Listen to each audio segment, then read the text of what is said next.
All right, let's let that song finish. Go on to the next one, and we are live. Nope, stop playing, stop playing. Thank you, YouTube. Hey there, everybody. Keldrin here. I'm being a double of myself, and it's freaking me out because it's 2 seconds delayed. So I'm gonna stop that screen. We are about to play some Broadsword. Welcome to the stream. If this is your first time to the stream, don't worry about it. I will be teaching everything. Oh, what is going on with my screens? Okay, there we go. Technical difficulties always happens. This is the pro streamer quality that you've come to expect. So before we begin, let's take a moment and get out of that screen, shouldn't I? Probably should. Let's take a moment and introduce our players. A quick introduction for everyone. Whoever likes to go first, just go ahead and speak up.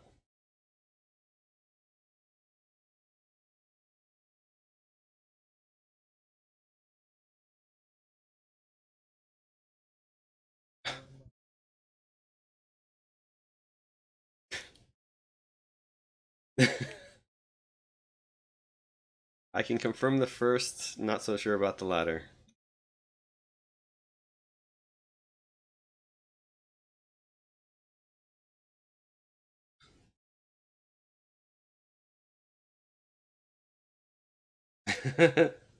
Excellent. And last but not least.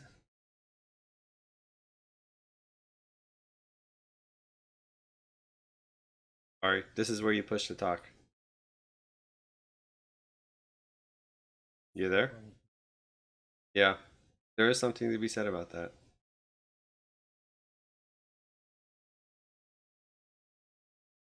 Are you there?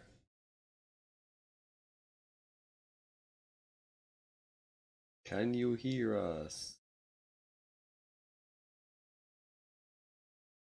They are not.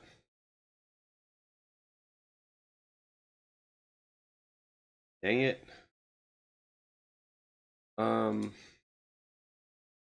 Okay, I think I can fix this. Maybe. Oops. I just lost everything, didn't I? Oh yeah. Oh, that's no good. All right, I'm gonna go to a BRB screen, and hopefully I'll be able to fix this.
Okay, hopefully this should have solved our issues. But I'm gonna need, I guess, someone to confirm that. So we should just like sing a sea shanty or something to see if Yeah. anybody. Yeah, I that's like how we always went right to sea shanties. I mean, isn't that your default? Well, I mean, I would do a Java shanty, but that's too enterprise for me. uh, Do oh we know man. any sea shanties? As nautical music goes, honestly, I tend to lean more toward whaling songs or Viking ballads. Those are I pretty was good gonna choices. say, immigrant fight song is pretty much the only one I know. I'm That's a not good even one. sure I know that one. I mean, the main thing I'm looking forward to when I play Black Flag is, of course, the sea shanties, but I haven't done that yet. There's that one about Rome in the pit with a captain's daughter. What do you do with a drunken sailor? That's the one. Thank you, Mark. I don't In a know. What do you do with longboat. a drunken sailor? Put him in a longboat till he's sober. Oh, okay. Easy solution, turns out. So it is. I thought it was shave his balls with a rusty razor. That Well, may be the updated version. that escalated quickly. You So guys, it looks like the stream is picking us up, so we're good. Okay, cool. I did a thing and it worked. All right. Okay, so time for some character creation. So first thing we do in Broadsword, and Ari, I know you are new to the game, so I will be explaining everything. Ari, Broadsword. Broadsword. I could be the audience stand-in You can be or the something. audience then. That's a wonderful place to be, actually, if you ask me. So, there is. You know what? Hold on just a second. I just dropped a sheet of paper that I need. I will go get it in just two shakes of a hobbit leg or something like that.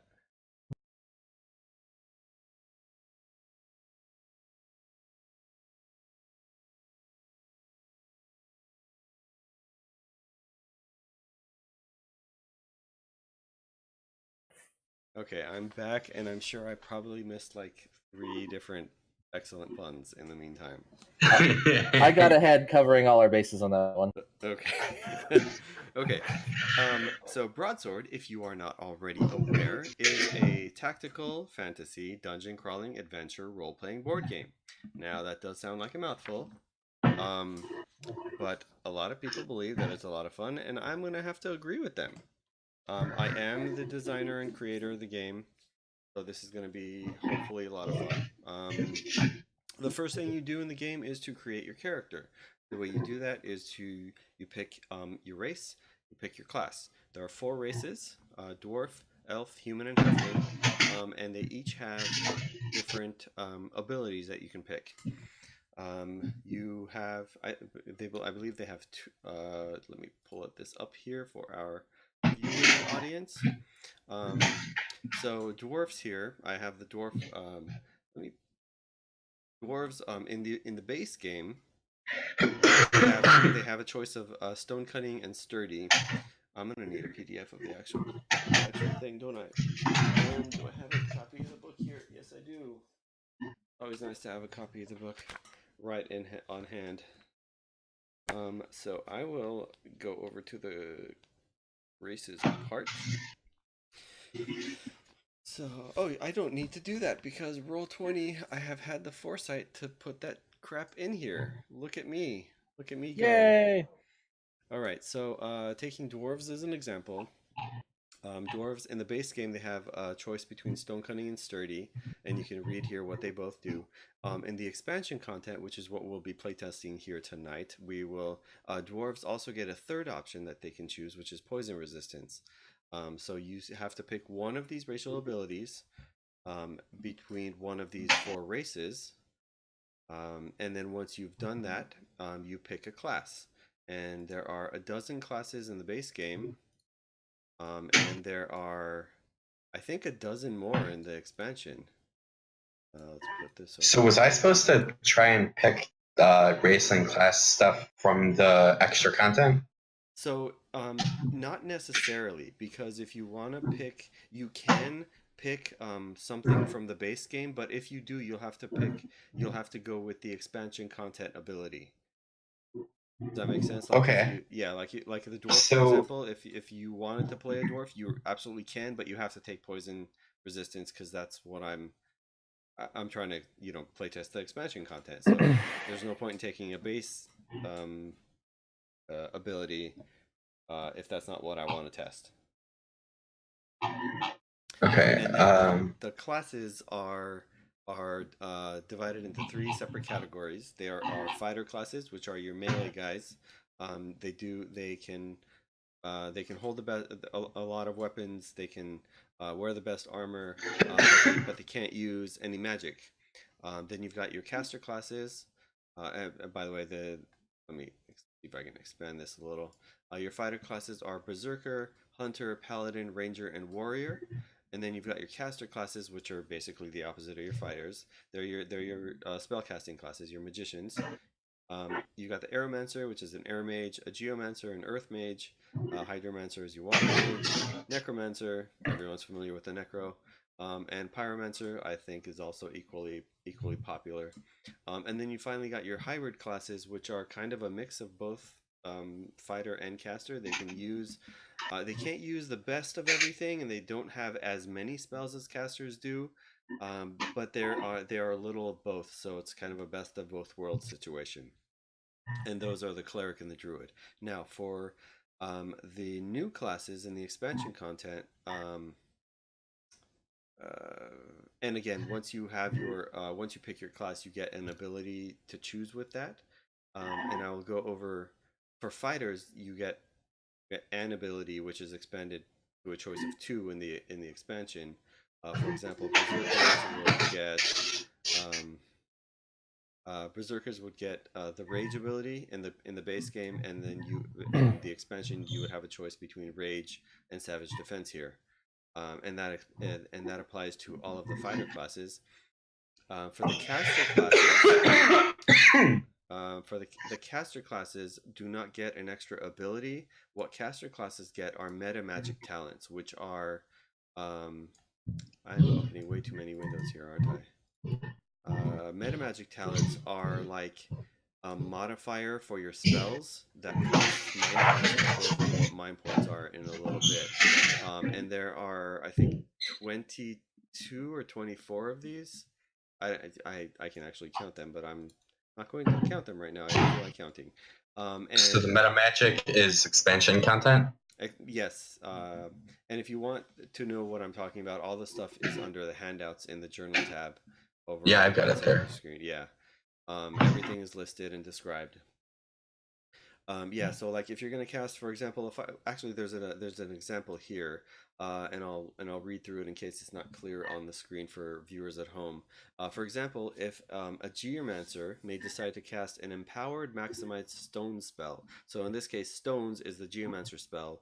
Empowered and maximized are two of the meta magic talents that are in this list here. The effect would be instead of the hero throwing 1d6 stones, as is the base stone spell, they would throw 6 stones because that's what the maximize does at as many monsters as the hero could see. That each do 2 attack dice of damage instead of 1 from the base spell, and the doubling is from the empowered. So empowered maximized stones means you throw 6 stones that each do 2 attack dice of damage, which is pretty brutal. However, because you're using those meta magic talents for that one spell, each one has a mind point cost associated with it. So in this case, uh, it would cost you. So assuming the Geomancer would also choose to keep the spell, which I will go over in a second, they would spend a total of 7 mind points in that turn: 2 for empowered, 3 for maximized, and 2 for keeping the spell to cast again. It is very costly to use meta magic talents, but again, you're paying for a lot of power. Now, with that out of the way, the going back to classes for the expansion stuff. Do I already have that open? I do. It's up here. Okay. We've got the Bard, which is a hybrid class. Chronomage, which is a hybrid class. And the Bard is your basic, like is your typical Bard that is your support character. It can do a little bit of healing. It can do a little bit of debuffing, a little bit of buffing. It can do a little bit of everything. It's your jack of all trades. Then you've got your Chrono Mage, which is your time mage, right? It's got a bunch of time related spells. The Chrono Mage is interesting because it tends to cast most of its spells out of its turn, and I will go over what all of that means in a second. Then you got your duelist, which is a fighter class. It's a light, kind of a swashbuckling class that has a choice of opportunist and riposte, which are good. The hemomancer rather, sorry, is an interesting one for me, as that one is a lot of blood-related things. You use your own body and mind point pools as your fuel for your spells. And that's a caster class. Then there's the illusionist, which is a lot of illusions, not to be repetitive, uh, that make monsters think things are what they are not. And then there's the jackknife and the knight, both fighter classes. Jackknife is more of is a little bit roguey, but it's more of the trickster than an actual rogue, like a D&D rogue. And a knight is kind of like is essentially the heavy armor wearing dude with a shield and that is out for like super defense, right?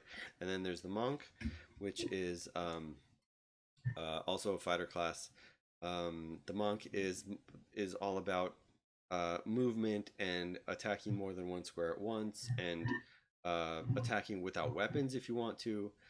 Then there's the rogue, which is your uh, you could think of as your classic D&D rogue, where you can either flank or do a sneak attack. Um, then you've got your rune mage, which is another hybrid class. Rune mages are interesting because your spells are runes, and you can only have one rune active at a time, and the runes do different things as you have them active. And finally, you've got your, or no, not finally. I think we got two more. Yeah. Uh, the penultimate new class is the sword mage, which is a little different than your other classes because you don't focus on dealing damage necessarily or supporting your allies. It's more you're augmenting your own abilities and making yourself cooler. And then finally, we have the warlord, which is essentially um, the, I want to say field commander, but that's actually one of the class abilities. But that's what it is. You're a marshal on the battlefield. You can tell people to do what you want. You can like, you know, move around on the battlefield as a special thing. It's really cool. So those are the new classes and the abilities that they come with. Um, let's see here. So once you have chosen your race and your class, and I hope Pee-wee already has his. He's our Tusker warlord here. Oh, I didn't go over the new races. I apologize for that. Where is that? Right here.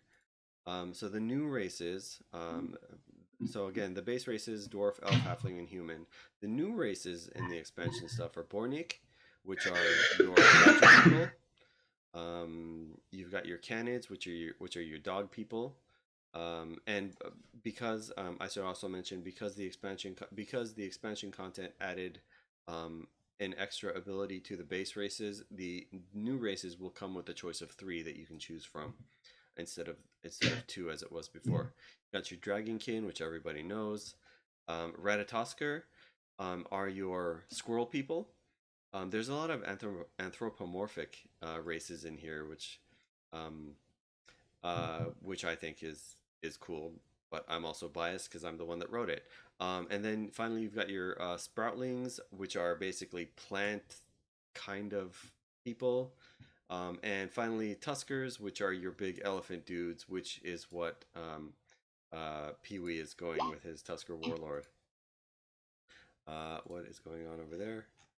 It's okay. My aunt throws aunt throws pomorphics too. Thank you, baby. And there it is. The first one in chat, immortalized on the stream. Wonderful. So those are the total of, is that, if I'm not mistaken, 24 races to choose from, and I don't know how many. Sorry, 24 classes to choose from, and I'm not quite sure how many races to choose from. So there is something to be said about the customization aspect of this game. That said, even though there's a lot to choose from, the actual character generation part of the game goes really quickly. You choose a race, you choose a class, your stats are essentially set from that. Speaking of stats, you've got 4 stats you work with, and I'll choose the Tusker Warlord here. That's not the one I want to open up. I want to look at your character. Did you name your your character, Pee-wee? Oh, I you did. did. It's Wide named in the load. character sheet. Yes, yes. Wide H load. That is just brilliant. And I took a second. The the H stands for hefty. Yes, it does. It's a wide D load. Oh man, I read this the other day. I was beside myself with giggling. So what Dealing we're with some heavy stuff here, Alex. it's very yes, it is. It's yeah, it'll Oh, it'll you got a sink whole in. bio. Oh, sorry. Say that again. There's a whole bio here. Wide is a timid yet respected leader, Oh yeah, etc. yeah. Pee-wee doesn't mess around with his characters. So there are four stats for characters that you need to know about. Let's start with the body points. Your body points are essentially all of your physical attributes rolled up into one. That's your strength, your stamina, your endurance, right? It keys off your encumbrance, which is how many things you can carry. Um, um, it'll also inform your weapon range limit. If you have a ranged weapon, that's how many your maximum number of body points is your maximum range of ranged weapons. And then your mind points are, you can already guess, your mental stuff, your charisma, willpower. That's all your spell casting stuff is wrapped up in your mind points. Mind points also will inform your skill usage, which is the number of times you can use a skill, which we won't worry about now. Skills are more like what other games would refer to as feats or perks, right? You get them. Excuse me. You get them when you level up. So we're not going to worry about that right now, since we're still essentially starting from scratch. Also, if your mind points drop to 1 for any reason, you will get stunned, and that's just bad stuff happens if you're stunned. Um, but I won't go over the specifics just yet. The third and fourth stats to pay attention to are attack and defend dice. So uh, this game uses custom dice called combat dice, and every side of that d6 has a special iconograph on it. Three of them are swords, and I'll go over this in more detail later. Two are light shields, and one is a dark shield. Essentially, attack and defend uses these combat dice for that mechanic. Attacking is the strength of the weapon you're currently holding. Um, More is better, obviously. Same goes for defend, and that's for when you're being attacked and you defend. And I'll go over what that means in combat in a second. Every character class comes with starting equipment. Um, the warlord in this case comes with a hammer, it appears. And then, let's see. When you are done making this character, and that's really all it is, you take all the information off the character, off the class information, and that is, like, for instance, the hunter here is the first thing that popped up when I opened the screen. You can see all the stats here: attack 1, defend 2. I'm gonna ask who is that. I'm gonna ask whoever that is to please mute your mic, and I don't know who that is. But that is a little disruptive, I'm gonna say. I'm sorry.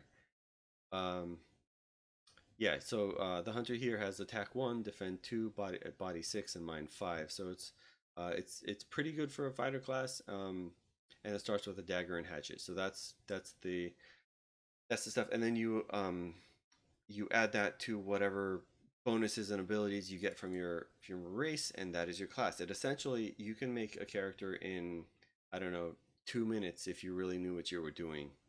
And then once you have your character, the way to actually start the game is you go on what are called quests. There are usually contained, but sometimes chains of scenarios that the GM will run for you, and the GM will read off the quest notes and the quest name if it has one. Hopefully, it does, so that you know what your objective is in that quest, um, and then um, and then you start the game.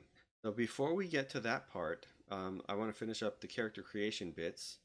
So then I will continue explaining the rest of the game as we continue. Are there any questions so far? Sounds good. Okay, cool. Oh, Pee-wee's still says Tusker Warlord. Let's change that to wide H load. All right, now Tusker. Yay! Yeah. Thank you.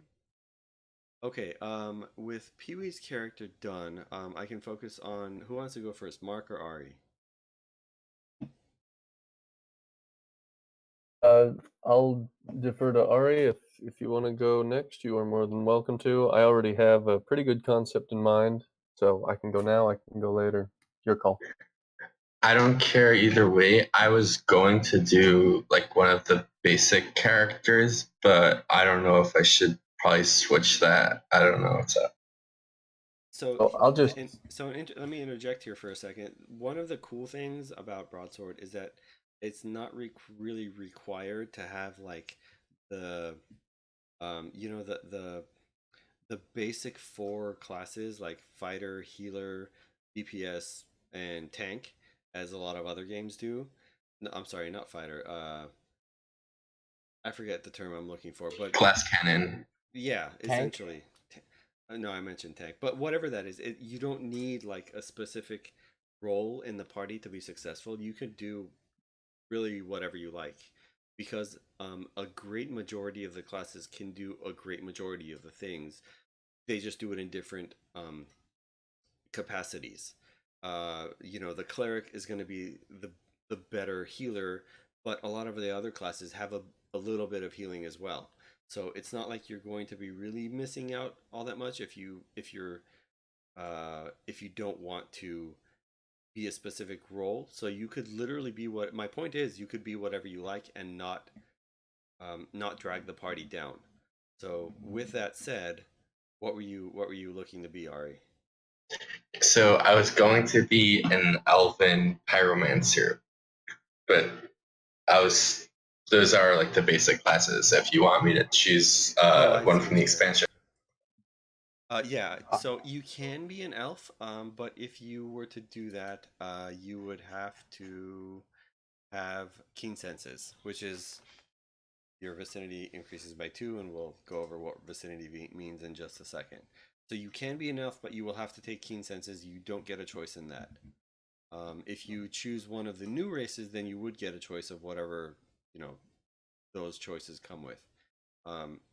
You still want to go with an elf? I'll Alex. just go with it. I don't know what vicinity is. So Unless there's one that's more movement based, because I was thinking I want someone that can move far, but like there's a lot of races.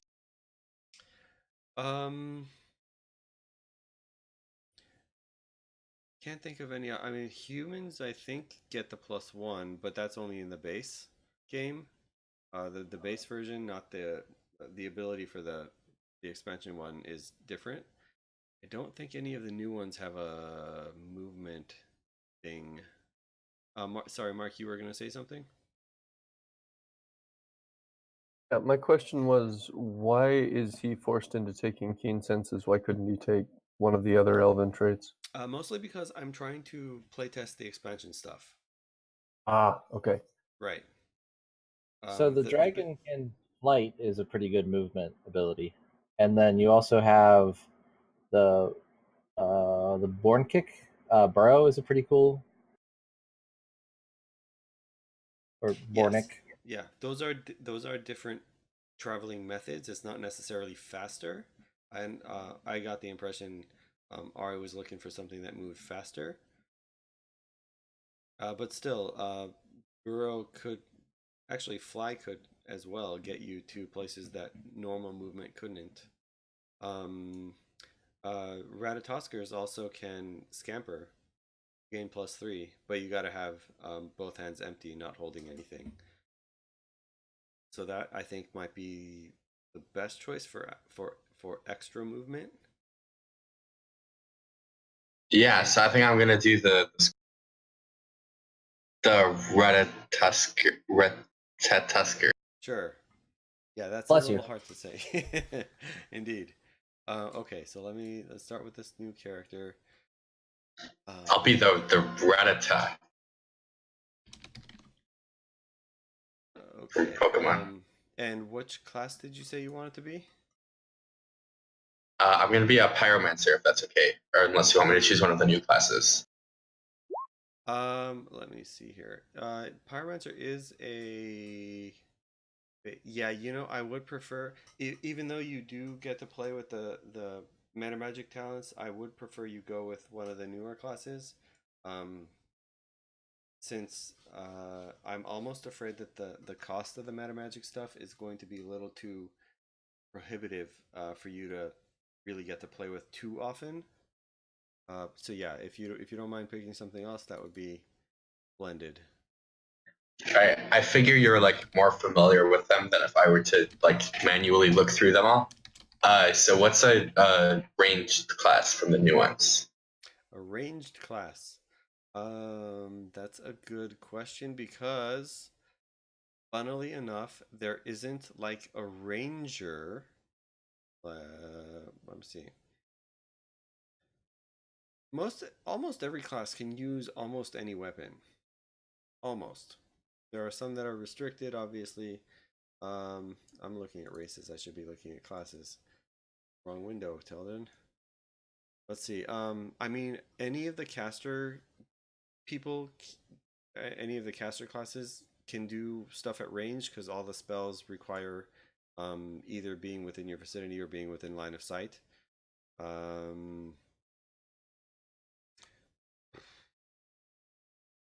Let's see.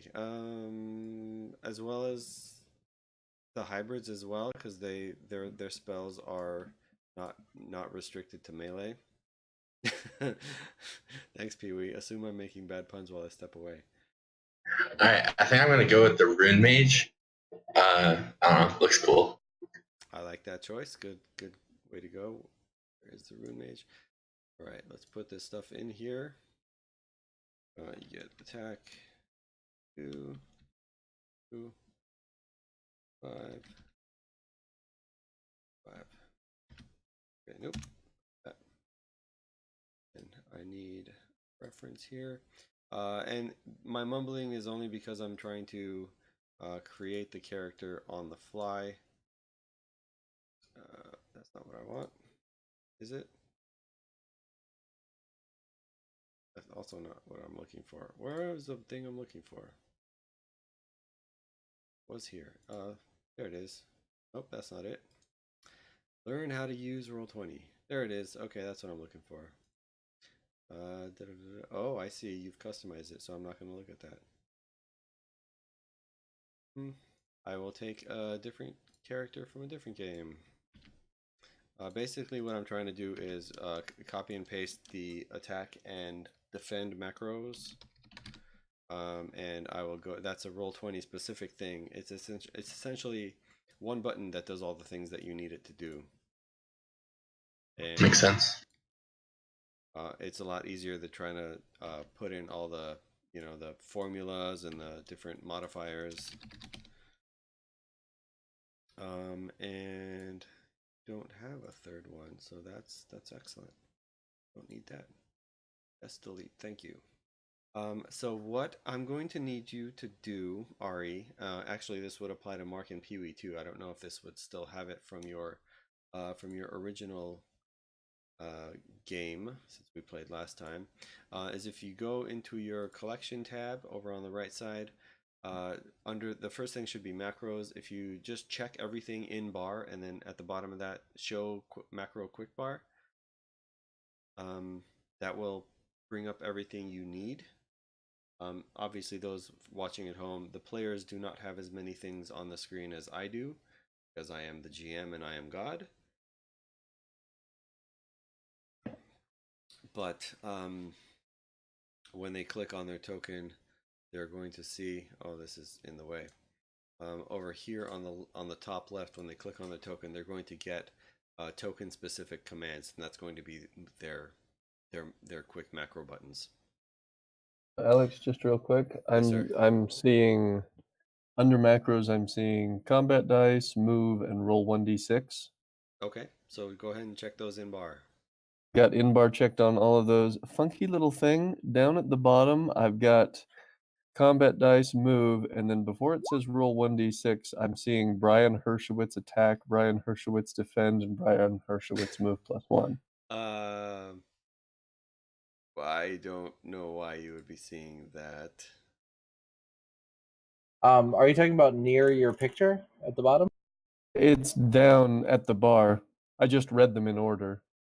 Oh, Yeah, so yeah, those are macros. I think you have to turn them off in that character sheet. I think that might be it.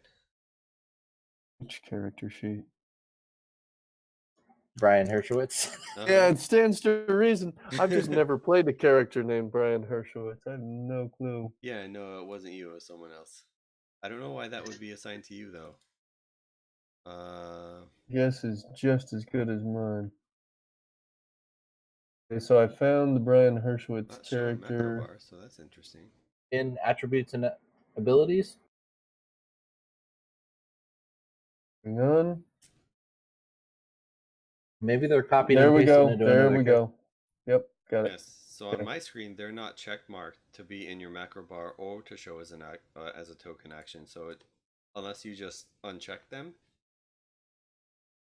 I got them unchecked. Pee-wee helped Okay. me to get there with attributes and abilities. Wonderful. That's a little bizarre that I would see those I at don't know all. why you would see those at all.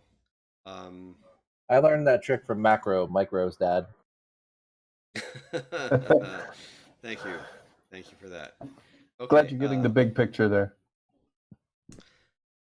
It's a dirty job, and somebody's got to do it. That's right. That's right. So is the default with the treasure deck showing and the player cards not showing? Is that how we want it? Yes, treasure deck should be showing because you'll be drawing from that deck, and then the playing cards are the default one that comes with Roll20. We don't need that for this game. Got it. You were I forget what racing class you said. What's going on? Rolled. Why is these are not the right size? Have to be this long, not that long. Okay, cancel that. Edit. There we go. All players can be edited and controlled by Ariel. Ariel? No. Remind me again what your racing class was? The Reditasker. Okay. Because I need to Rune Mage. Right. So I need to search for a good token for you. Something that would work. I will use my Rune of the Colossus to become a colossal squirrel. And while I'm looking for that, go ahead and see if you can choose a name. Because the default names they give are just preposterous and almost impossible to pronounce.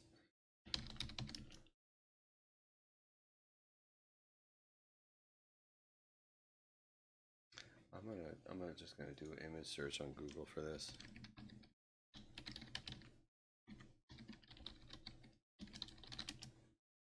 Because that's gonna be easier. Oh, there we go. Ratatosker.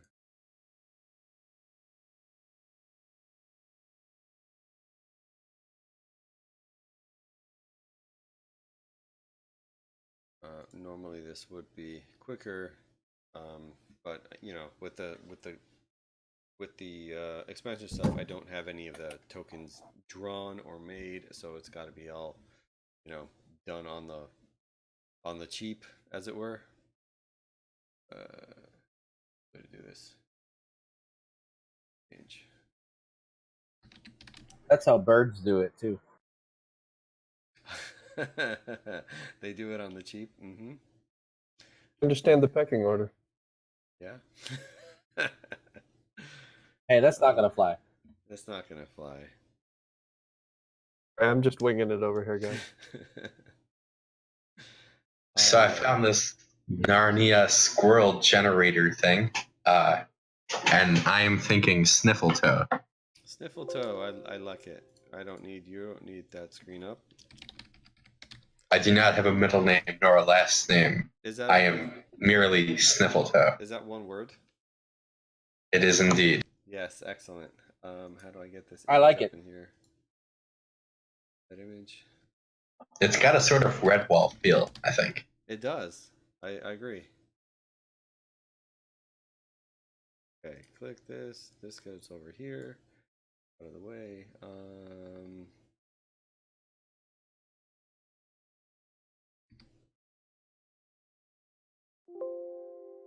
Oh, where did you go? Come from? Cotton Eye Joe. Oh, I heard it about him a long time ago. Oh, I just downloaded you. Where the hell did you go? Man, this would go a lot smoother if I actually knew what the hell I was doing. Okay, let's try that again. You are. Oh, that's where it is. Okay, that's why. Okay, got it. Makes sense. Could be worse. It could be a proctologist or a urologist that said what you just. I don't follow. It was terrible. I apologize. Okay. All right. You're just gonna get everyone pissed off. Yes. Okay, so we will save those changes. That's my number one fear. All right. Now I get to sign this stuff. Mr. Sniffletoe, that's your body, that's your mind. I'll put your. I'm not gonna put that up there. Show nameplate. Advanced.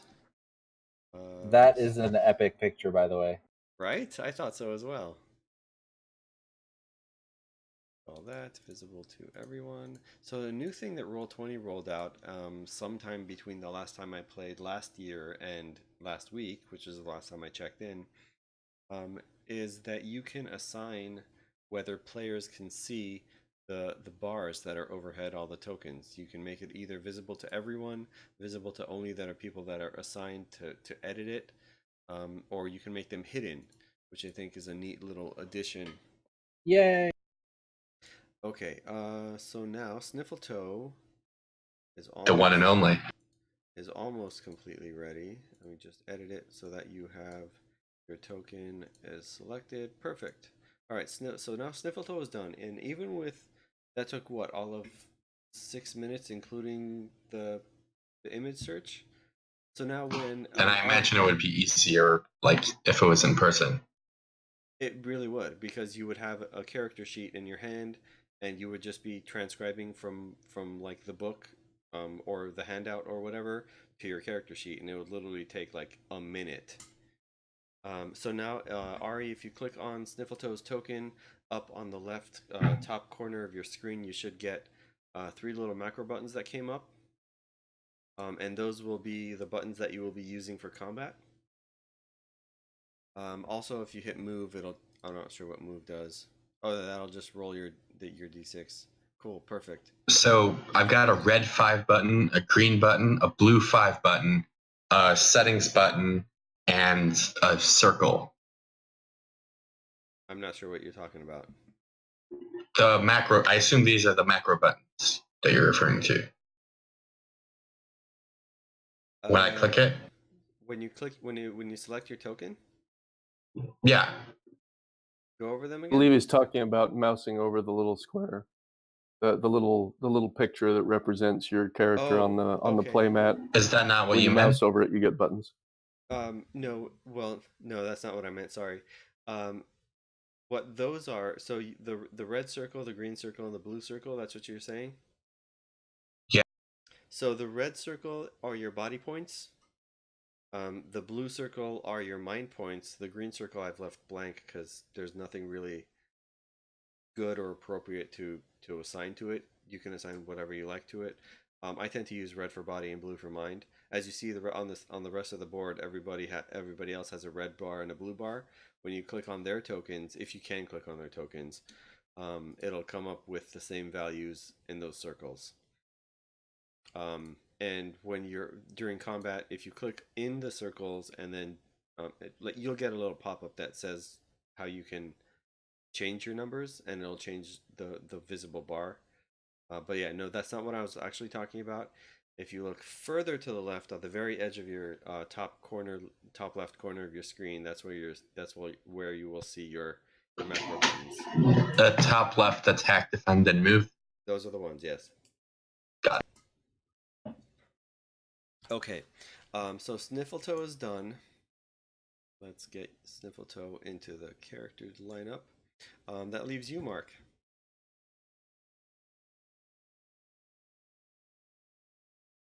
Okay, so I originally thought I'd play a human cleric, but based on what I've heard, it sounds like you would prefer that we help to playtest the new character classes. Yes, please.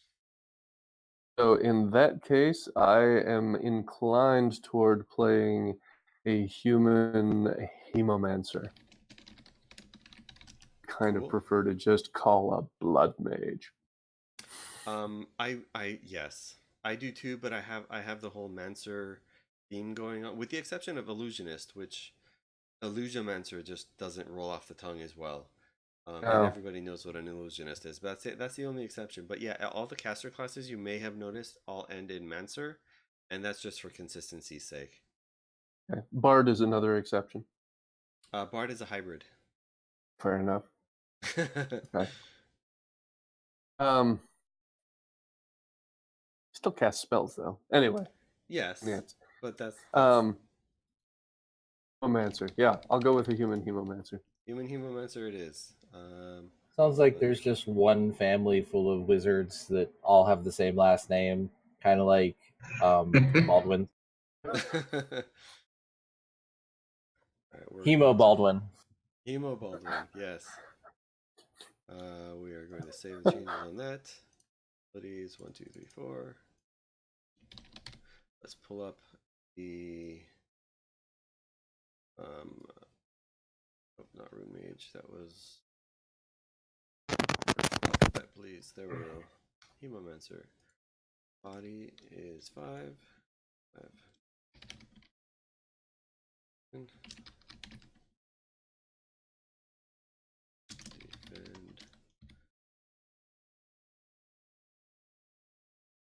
Action.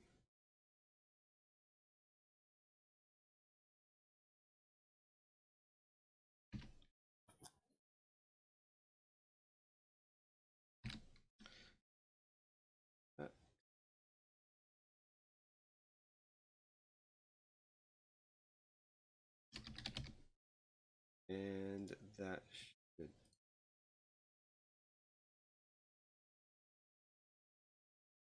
action. Does the Hemomancer have a name? I'm trying to come up with a name that's like just uses clever synonyms for blood. I'm coming up with things like plasma Vaynor and things like that. I can use all the help I can get here with this. If I was playing a goblin, then Hemogoblin would be the obvious choice. Oh, of course it would, yes. That's hilarious. Oh, that's gonna. I mean, worst case scenario, we can always change the name later. That's not a critical issue. So I'll table that for now. And we can draw back to it later.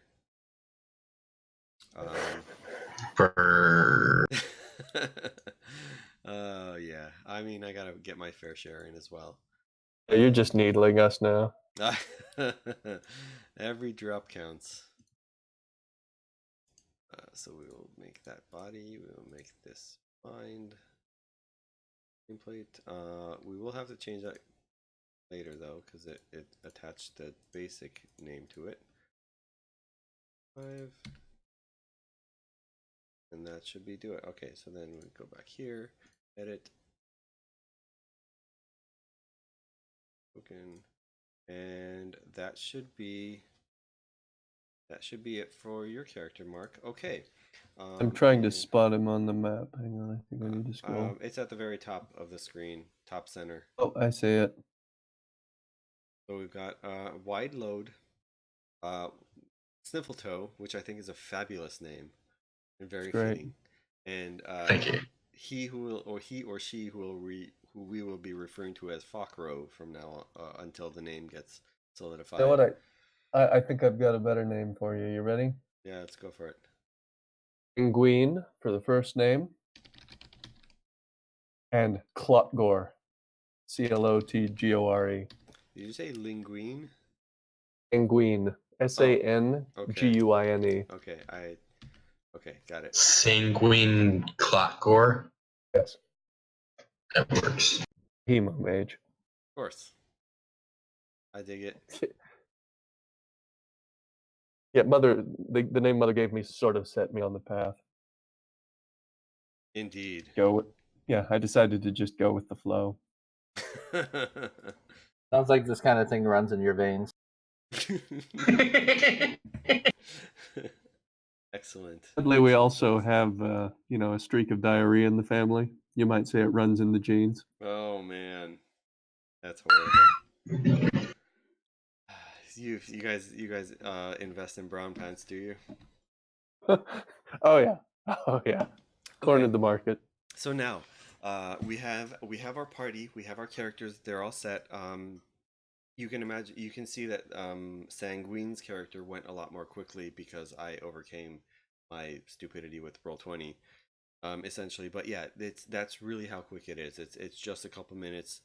Pick your race, pick your class, put your stats. You're done. And then, And just real quick, I presume as a human, I'm also getting adaptable. you are getting adaptable. Yes. Love it. Yeah.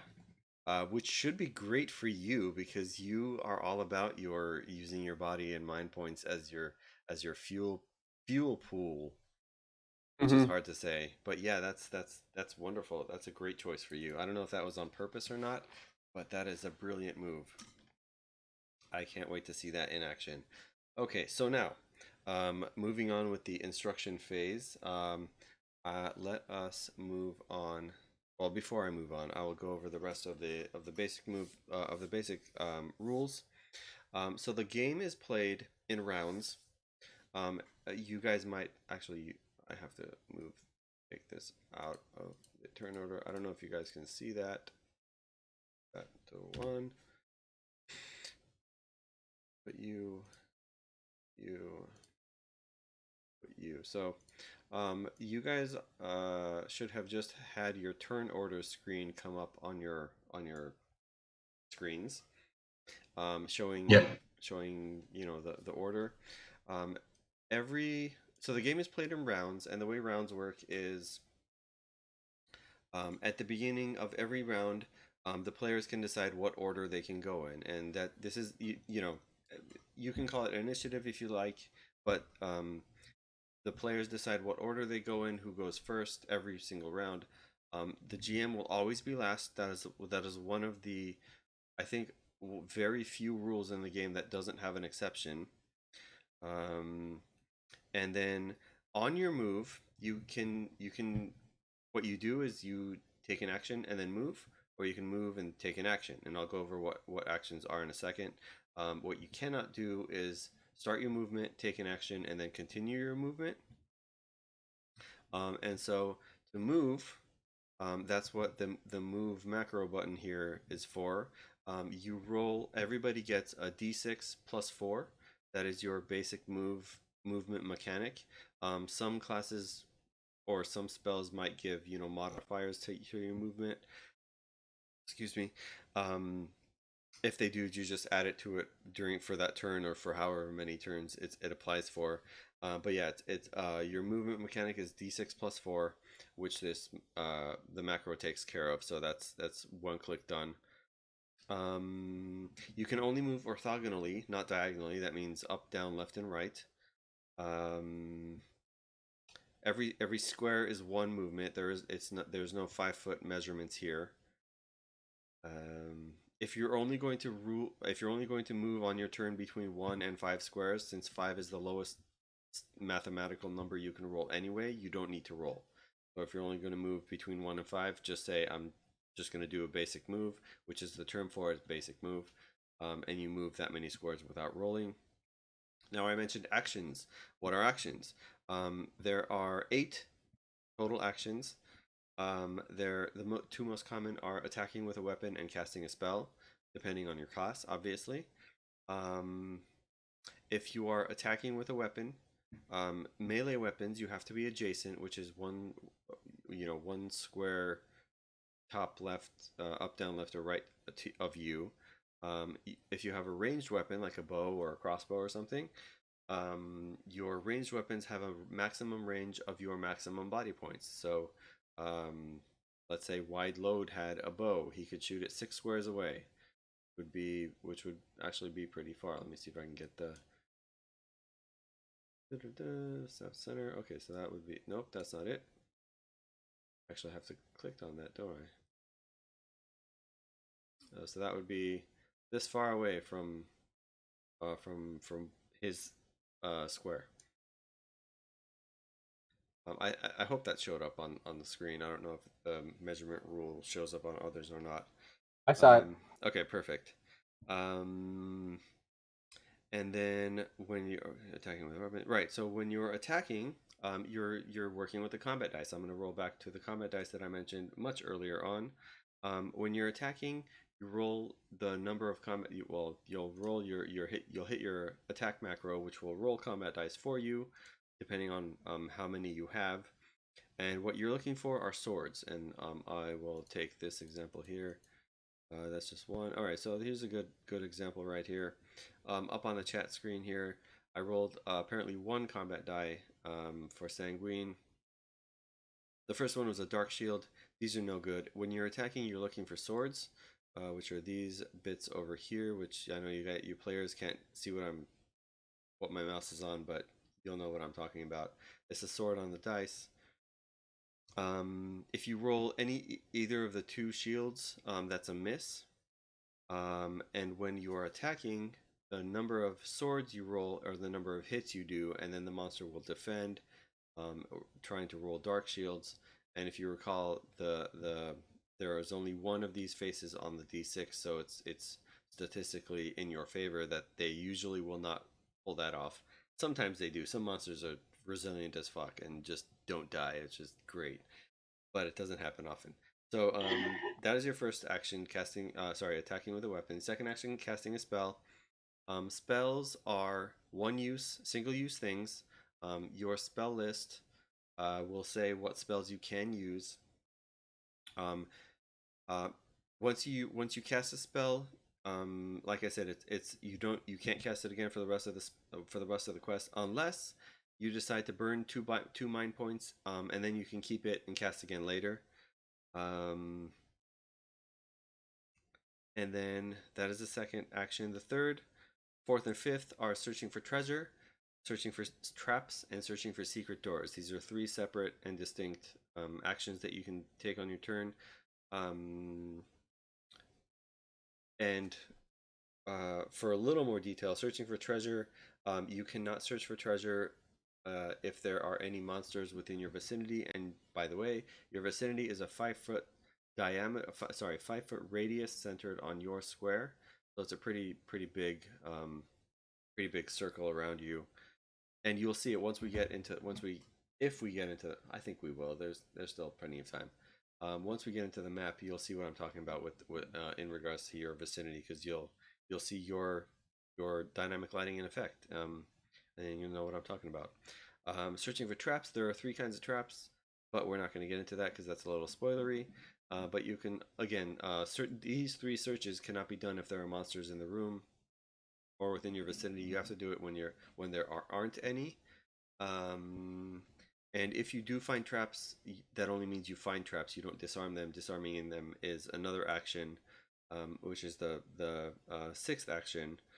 And then the last 2 are an active skill. Again, skills we talked about earlier are unnecessary. They're more for later on, mid game, end game stuff. So we're not going to worry about that. But they're essentially other abilities that you can. Hold on, just a second here. Where's my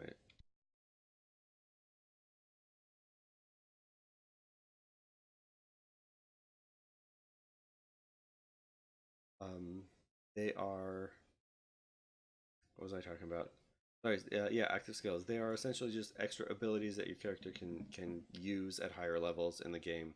And finally, the last action you can do are special actions. These are varied things that you could do. A lot of special actions are environmental things, like you know, pressing pressing a floor plate or pulling a switch, pushing a button, that sort of thing.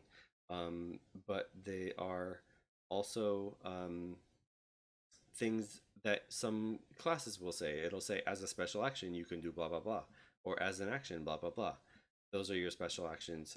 The two special things that you could do with special actions are you can swap your currently equipped weapon with another weapon that you're currently carrying. That can be your special action, and you can also roll to move again.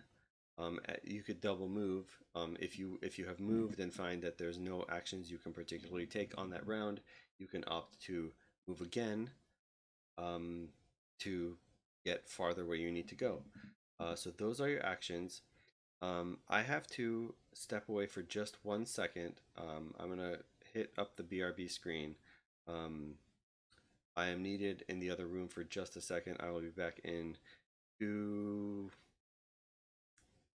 What I said shakes of a halfling leg last time. I can't come up with anything else this time.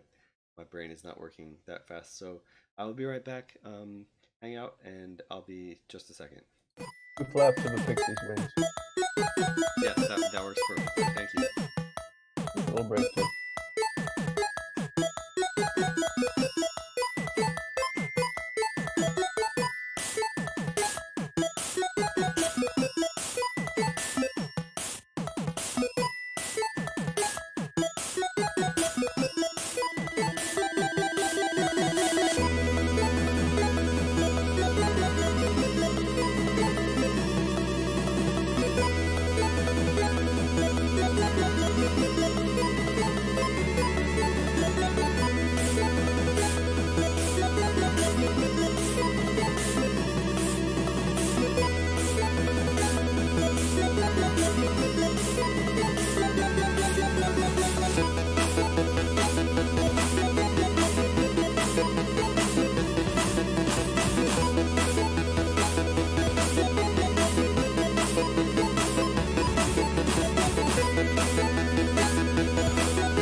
All right, and we are back. Sorry about that, ladies and gentlemen, boys and girls. Okay, so we went over actions. And by the way, Ari, since you were the new one here, I should have mentioned this earlier, and I apologize that I didn't. If at any point at all, even if I'm in the middle of a sentence, you have a question, just feel free to interrupt and ask away, and I'd be more than happy to answer that. So vicinity came up a couple times. The vicinity is again your 5 square radius centered on you. There a lot of things will mention that it'll have to be within your vicinity. So the interesting thing here is that when it says your vicinity, it is referring to your plural your as in your party's vicinity. So you guys will all share each other's vicinity. So if you happen to have a long range weapon and you see a monster that's outside your 5 square vicinity, but it is in someone else's, and you can reach it with a spell or a bow or something, you can attack that even though it's out of your personal range. It still falls in within your plural vicinity, so keep that in mind. And then once everybody in the party has taken their turns, it is finally the GM's turn. That would be me. At that point, whatever monsters are on the board, I will move them and attack them. And again, I am looking for swords on my attacks, except this time when you guys defend your hits, you're looking for light shields, which is the checkered shield here, and not the dark shield. And then after I am done, it'll be the top of the next round. And again, once again, the players decide their order, and play continues in this round until you guys either achieve your objective or I end up killing all of you. I know that sounds that sounds morbid, but to be honest, the GM in Broadsword is not as much a facilitator of events like in other games, but is actually actively trying to um, uh, oppose the characters, the players. Um, It's more of a hardcore tactics game than a role playing game. it is. So a lot of people have described it as D&D light. A lot of people have described it as a role-playing board game. A lot of people have described it as a board game with role-playing elements, which I think is probably the most accurate version. Because you're not sitting around, trying to say, "Hey, what can I do this?" Right? You're not trying to say, "Oh, this is what I want to do," and have the GM adjudicate that, because you have a specific set of actions that you can do, and anything outside of that you cannot do. So yeah, it is more of a tactical thing, with me as your adversary. I would say that it's about 65% board game, 35% RPG. That sounds about right. That sounds about right. Yeah, because it's not quite 50-50. It has elements of board game. It has elements of RPGs. But yeah, I would say that's a pretty strong breakdown, Mark. I'd have to agree with that. So, are there any questions before we begin our um our actual game?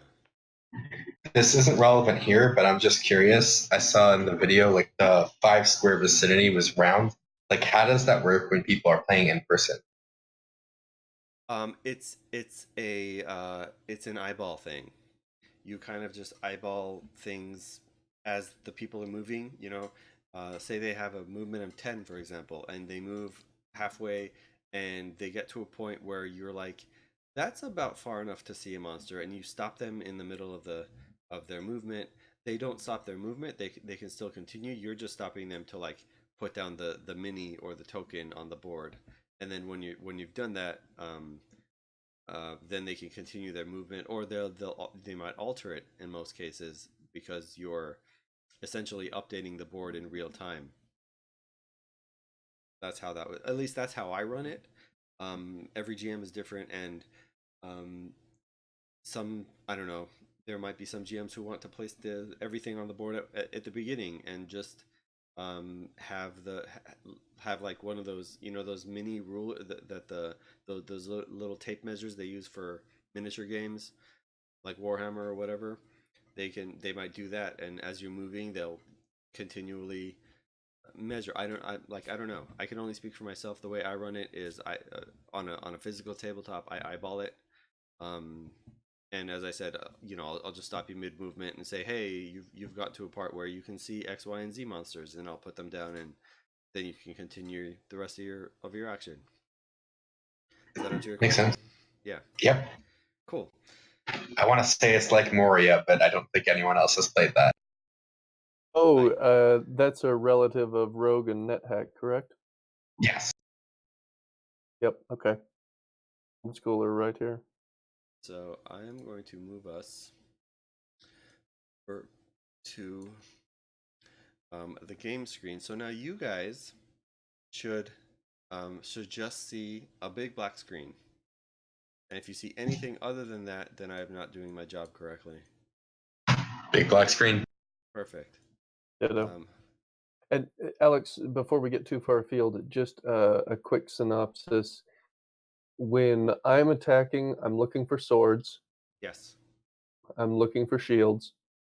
When a monster attacks, it's looking for skulls. No, when a monster attacks, it also is looking for swords. Okay, and when it defends, it's looking for Dark shields, which is the one with the shield with the skull on it. skulls. Okay. Yeah. All right. So we both attack with swords, but Yes. we defend with different types of shields. Correct. And the reason for that is, on the six-sider die, there are two of the light shields, which is the checkered one you guys are looking for, but there's only one of the dark shields, so statistically they're not going to roll to defend very often.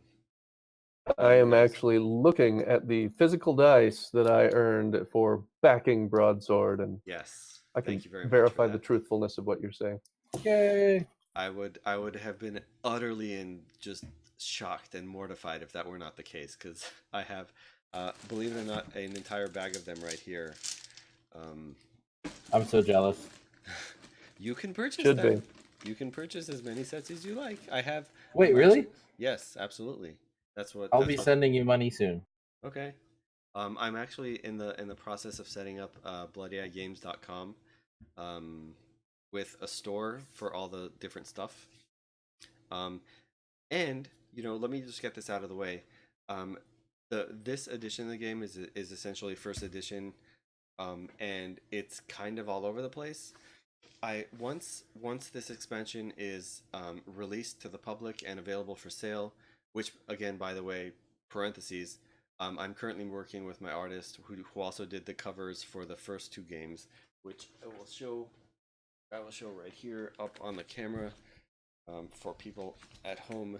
This is the one for the rule book, and this is the one for the quest book, which is essentially the campaign guide that has the chain of quests. The same artist is working on the expansion material, the expansion cover rather. We've already started. It looks freaking awesome. I can't wait to see when it's done.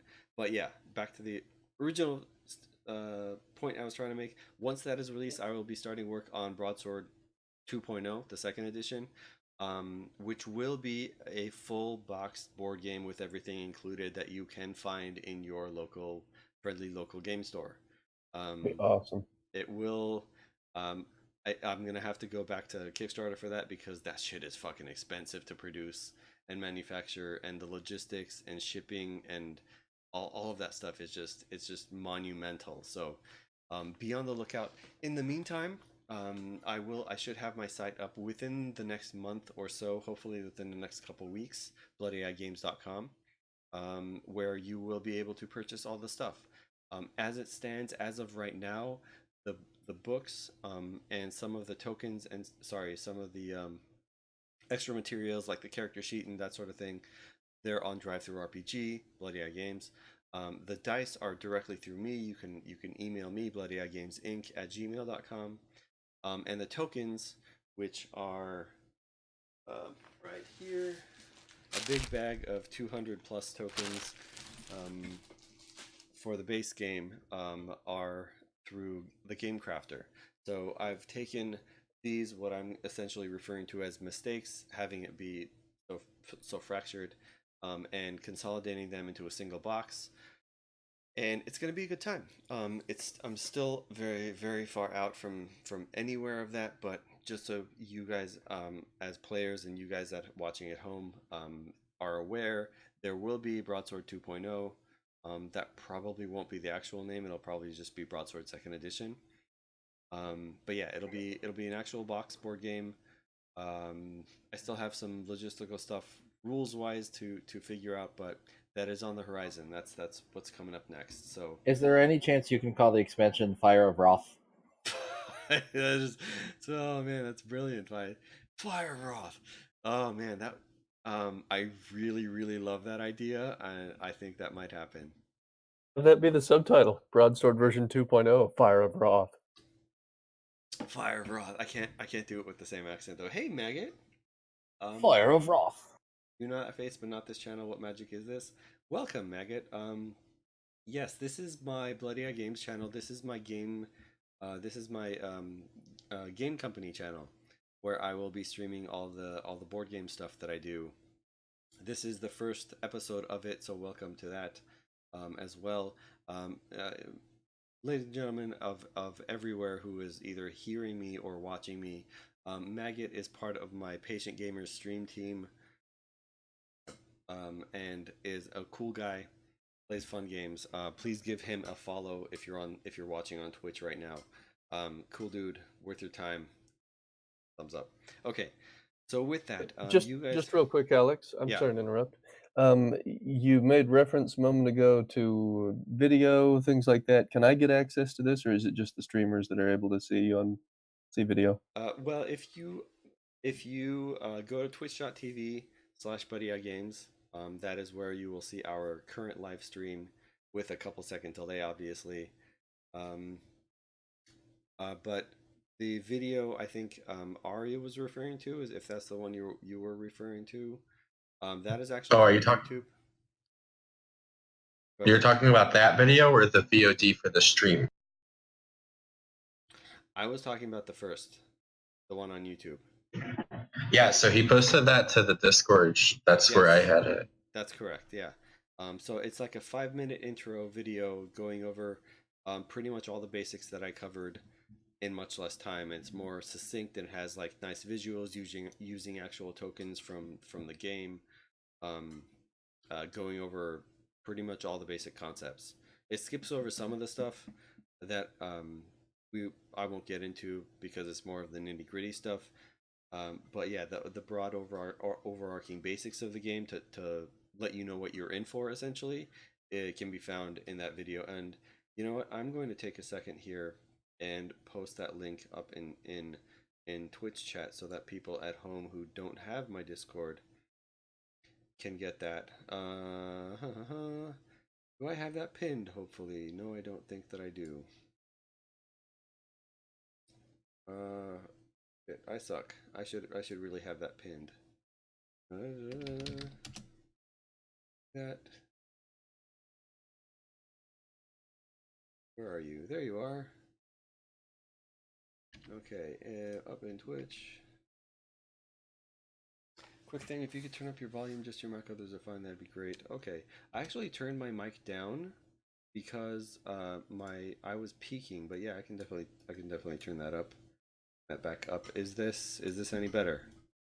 Hopefully that should be better, because if it's not, I don't know what to do because it's already on max. Much better. Excellent. Cool. Thanks for letting me know, because obviously if people don't let me know, I can't fix it because I don't have access to my VOD immediately. So yeah, there's the link for the video up there on chat. And let's see. Was there anything else before we get started? I don't think that there is. Okay. So, let's change this. Round. Oh, that's not how to spell round.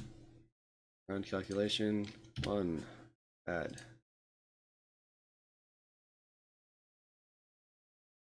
Okay, perfect. Okay, so just to be sure, when you cast the spell, if you do not want to keep it, it does not cost any points or anything. You just don't have access to that anymore. That's correct. Yeah, if you don't want to keep it, it goes away. So and is it generally advised that you want to just use the mind points and keep the spell, or kind of use them up throughout the adventure?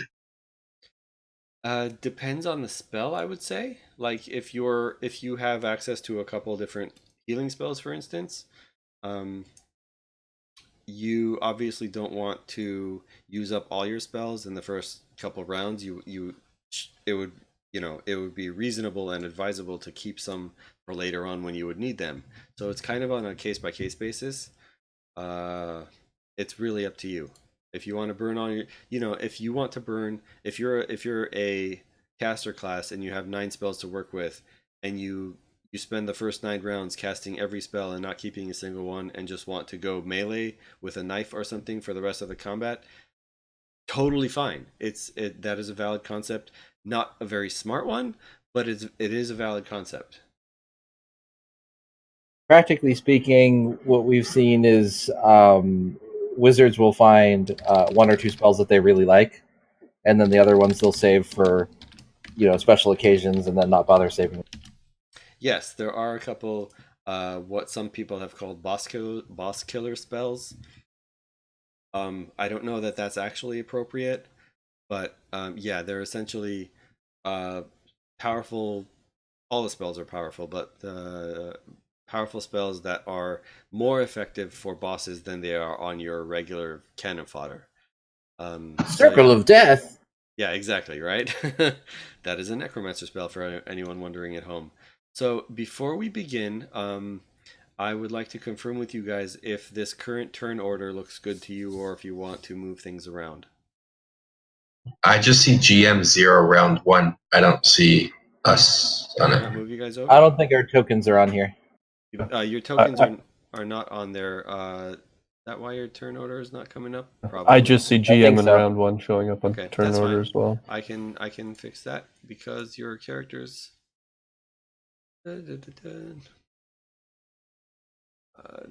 Okay, you know what? Let's just go ahead and do that. Let's put you down. Sanguine goes over there. Shuffle toe will go over there. And a wide load. It dropped down there. So wide load has an interesting mechanical, not a change, but a quirk. Because why does it say Pee Wee Tusker Warlord? That's not right. Brought in my old name too. It doesn't say Yeah, Sanguine. I'm guessing it's because it didn't take on the I can fix that on the token uh what you call default. I can most easily fix that. We can wide load that. That is selected token. Now that should be set for wide load.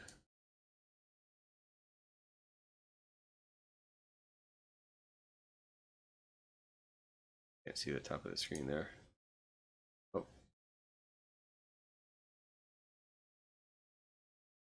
damn it. I did want to ask one other question. What do gold coins do? So coins are the currency in the game that you use in between quests to either upgrade your equipment or purchase new equipment or repair your equipment.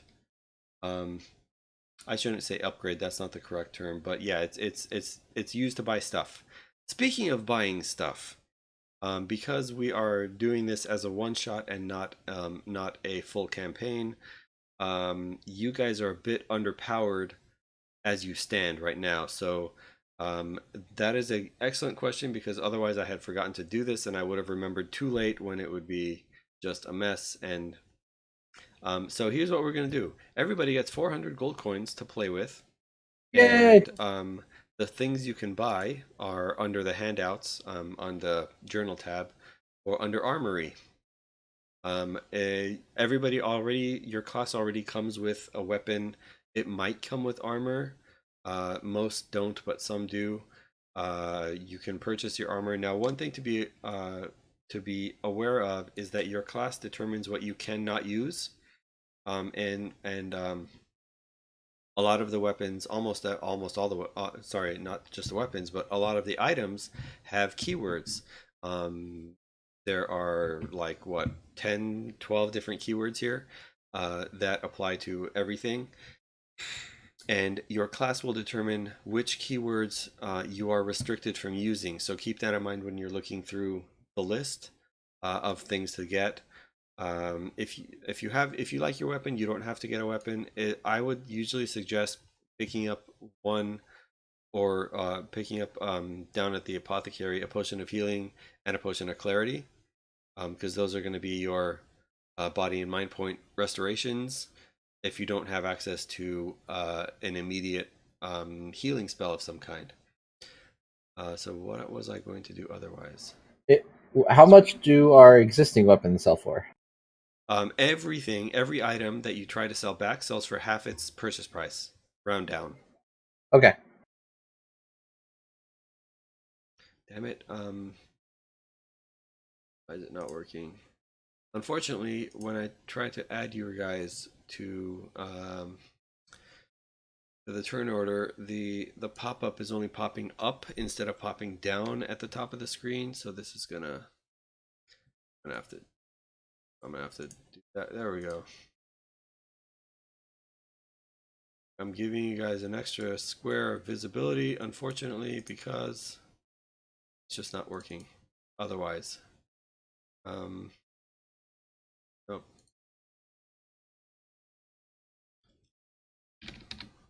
No, that's not what I wanted to do, but I'll do it anyway. Or save changes.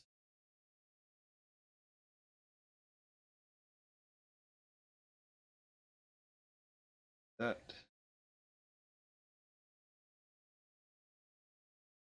Okay. Now, both Pee-wee's and Mark's characters should be the default should be changed to good. Here's an interesting thing for people watching at home. This is what the characters see at the moment. This is their visibility. Ignore the gray bits.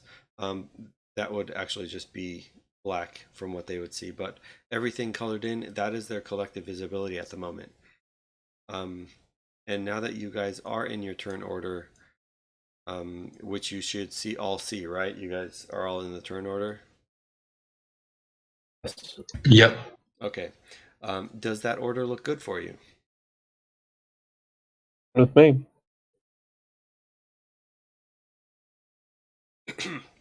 Okay. With that, we will start with wide load. You can hit your move to see how far you can move. I haven't finished choosing items. Oh, in that's right. the armory, it says that's what type I mean. A, B, C. Yeah, don't What worry does that about the mean? type. That is for the GM. That's for like when you find treasure and stuff. It'll say in the quest notes. It'll say, this chest that has this type, roll whatever. That's for the GM. You can ignore that column. Also, as far as what my ability is I can move faster when my hands are empty. Yep. So, like, do I have any sort of backpack or anything, or just if I am holding my hammer, then my hand is. If I have my hammer, then my hand is full. So when you start the game, you are essentially considered to be equipping whatever your character starts with. If you want to unequip that and just keep it in your inventory, that's fine. You'll just have to let me know that you're not having it equipped, and then if you do have to equip it, that'll be either an action or a move action or something like that, a special action. But yeah, to answer your question, you do start with it equipped. I got it. I do apologize. I'm finishing off my my purchases. Yeah, no, I should be the one apologizing. I forgot that I told you guys to go shopping. There's a lot of little things that I have to take care of on my end that I have to keep track of, rather, and I just forgot that I told you guys to go shopping literally a minute before that. So, yeah, don't mind me. Worries. Pee, I think I know what I want to get. I will get the Potion of Healing and Potion of Clarity per your suggestion. That'll leave me with 200 gold left over, and I'd like to purchase some bracers with that so that I can bump up my defense. I didn't mention this before, but potions and everything in the apothecary do not take up any of your inventory. Your encumbrance, if you'll recall, is your maximum body points. That is the number of items you can carry. That pretty much only applies to armors, weapons, and let me see, does that and everything under the accessories table.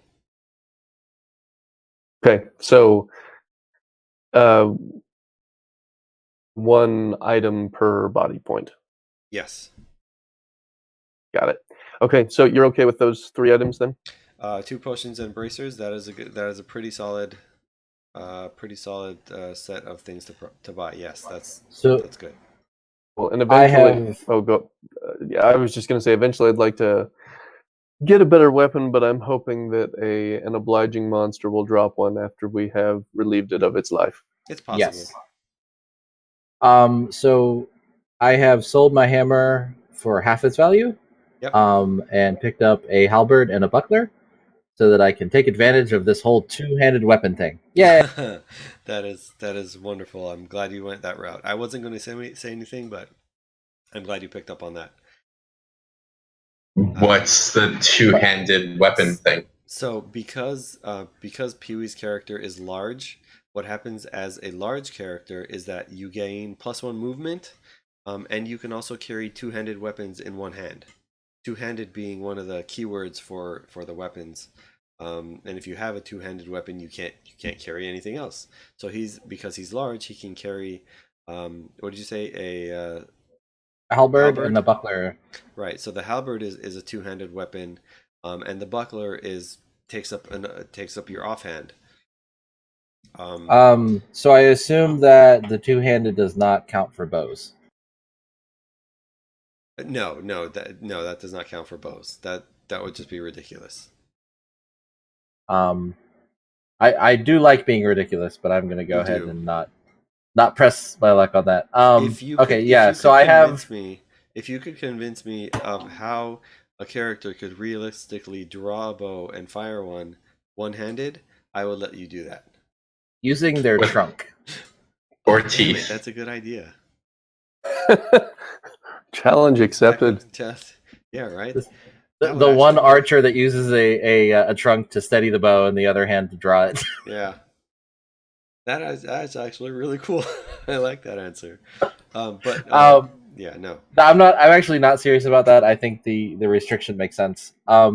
So I do have 25 gold left. If anybody has use. Yes, that's right. Your gold allocation is cumulative. So if you have any to share, or if you don't want to buy anything, which is a dumb idea, but I'm just saying, you can split it amongst yourselves. So you've essentially got 1,200 to work with. What does an item being a magic item? What does that do to it? So I didn't describe this because I usually wait until this comes up in combat. So when you roll, if you're attacking or defending and you roll combat dice and you get 2 or more dark shields in a single attack or in a single roll, basically, the thing that you are using for that attack, whether it be your armor or your weapon in an attack, will get chipped and broken. It's a decaying mechanic. I'm trying to remember the name that I actually used for it. It's not decaying. It's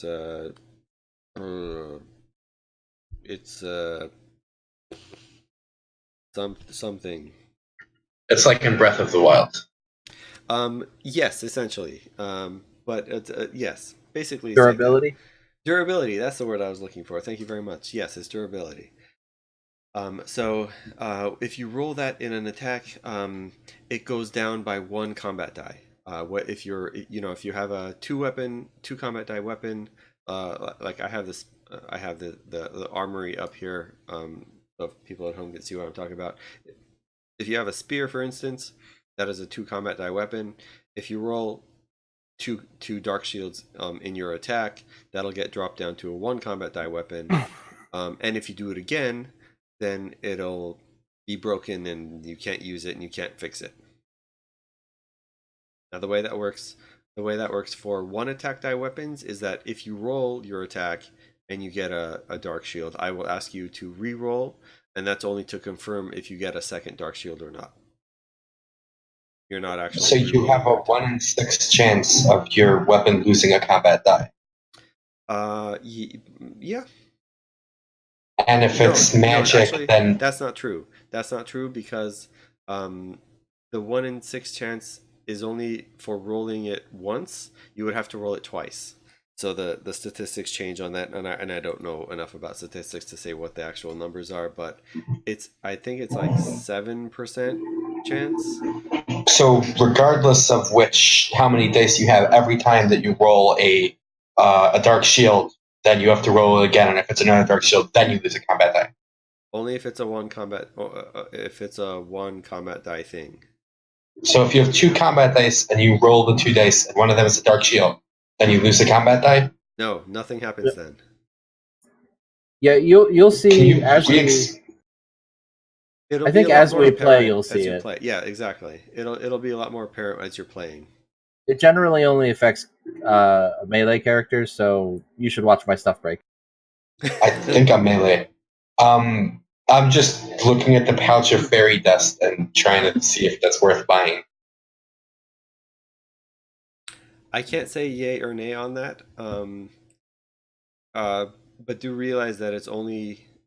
Oh yeah, lasts until you're no longer in an active encounter. So, because you brought that up, I will talk about what an active encounter is. In active encounter, Because you are constantly in a turn order, and that turn order will constantly keep rolling. Um, it's not like RPGs where you have the combat phase, and then you're out of combat and you're like either resting or role playing or whatever. Because the turn order and the initiative is constantly rolling. Whenever there are monsters on the screen, you're in an active encounter.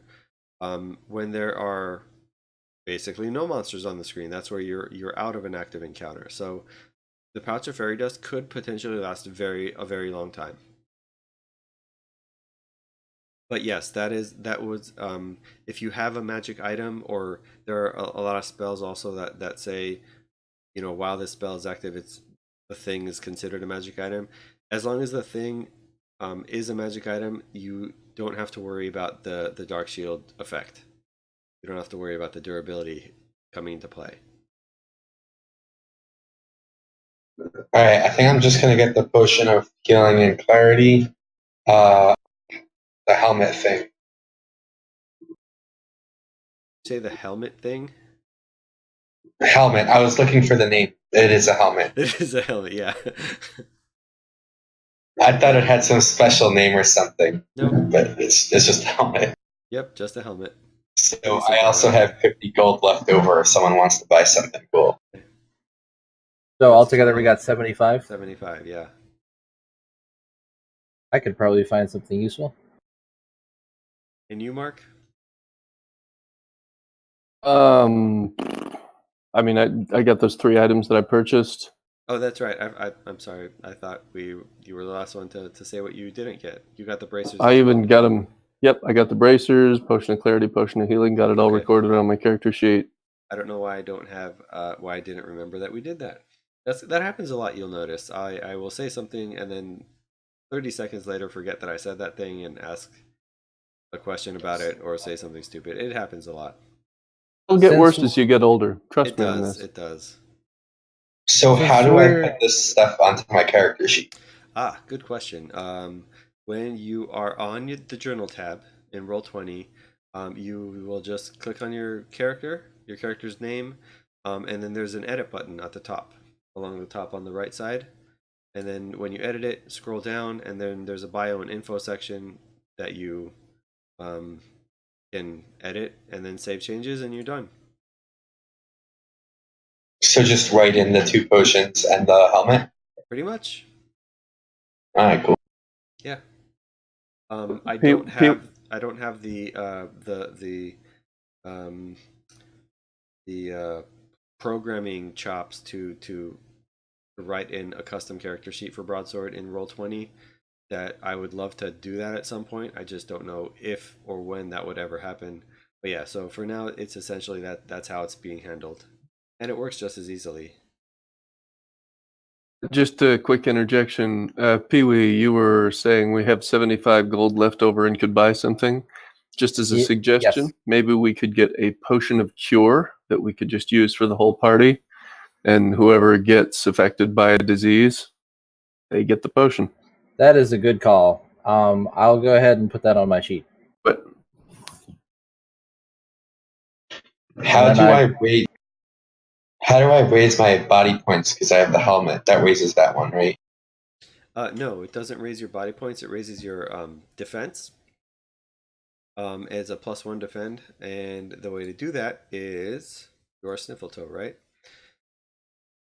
Oh, it was just because I'm using numlock for push to talk, so the numpad wasn't working for that. I just needed to use the regular number. It's working. Okay, yeah, I see you've got that. You've got 3 in your defense. So yeah, that's how to do it. and I need to bump up my defense to 3. I can just do that on my own in my character sheet Correct. right now. That should update in real time on my screen as well when you do. Find out if it did.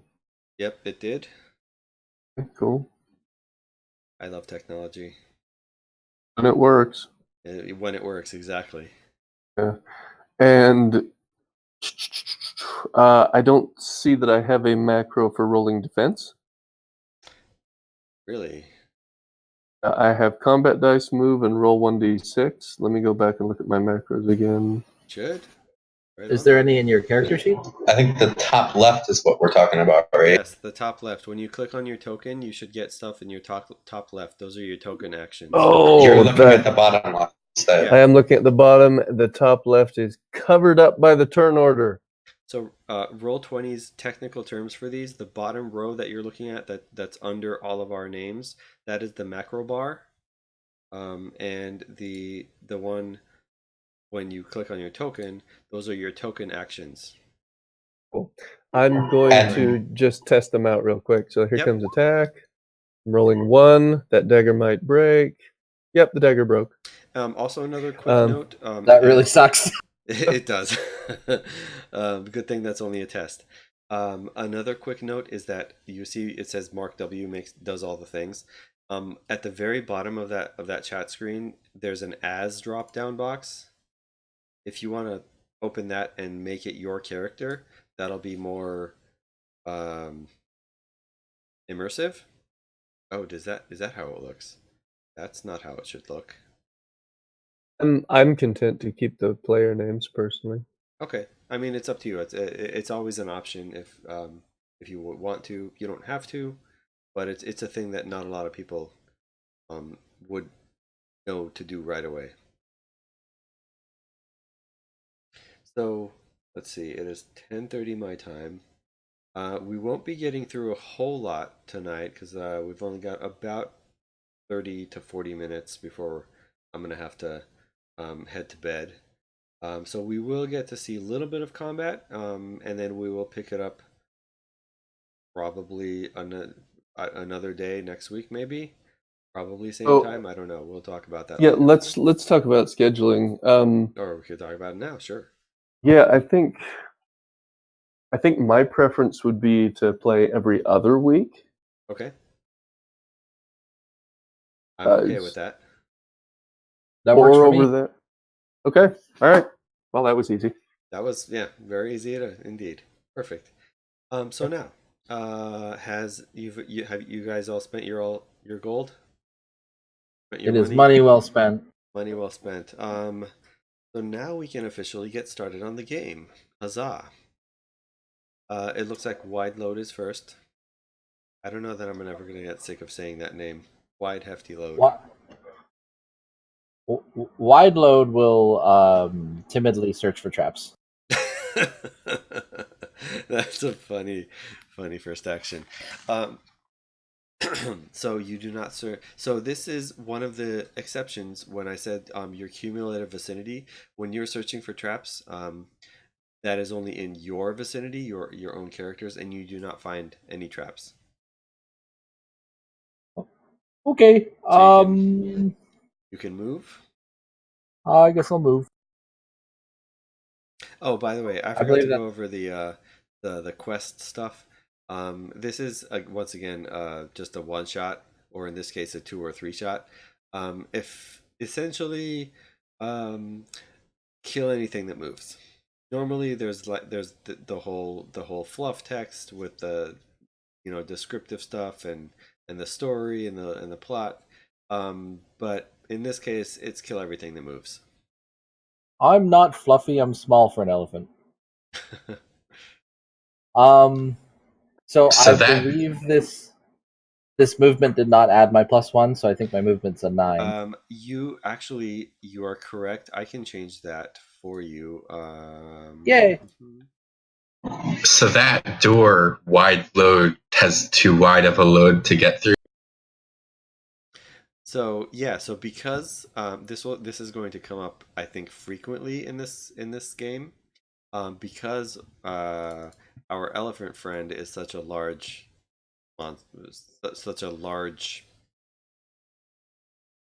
I can't think of the word. Monstrosity. Thank you.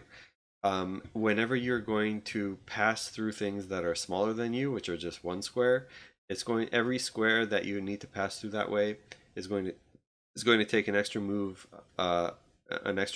to get through. So you'll notice you guys can see that there's a red line directly beneath you. Because the map I'm using doesn't designate doors very clearly, what I've done is just as uh, a a visual service, I suppose is a good way to put it, to you guys. I've marked all the doors in the game with a red line like that, so you can see very clearly what's a door and what's not. Let me make your +1 movement real quick. Yay! As field commander. I like that. I like your field commander macro. That is wonderful. I can't wait to press it.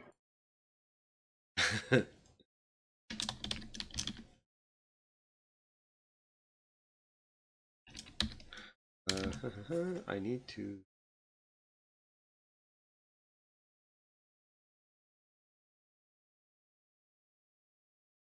Five. And that should, okay, so now you can ignore the move macro. You have a move +1 token action. Yay! Now, do you remember how to draw lines while I move? Yes. Oh, so this is one of the things that Roll20 changed. It used to be that you would click on your token, hold your token, and then tap space to do it. They've now changed it so where you click on your token and press Q on your keyboard, and then move, and then every time you're going to drop, change directions, you drop a waypoint. I think you still might need to hold your token for it to work, though. Should we try that out right now?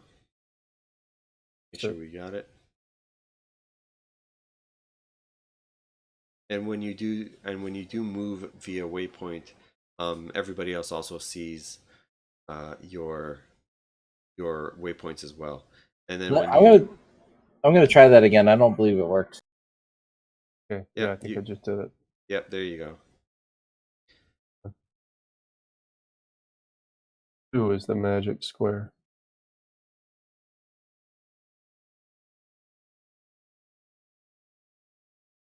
Okay. Wait, did that work? I saw it. Looked good. So I just tried it, and I got a little pop-up that says we've updated our hotkeys. Placing, oh shit, it went away.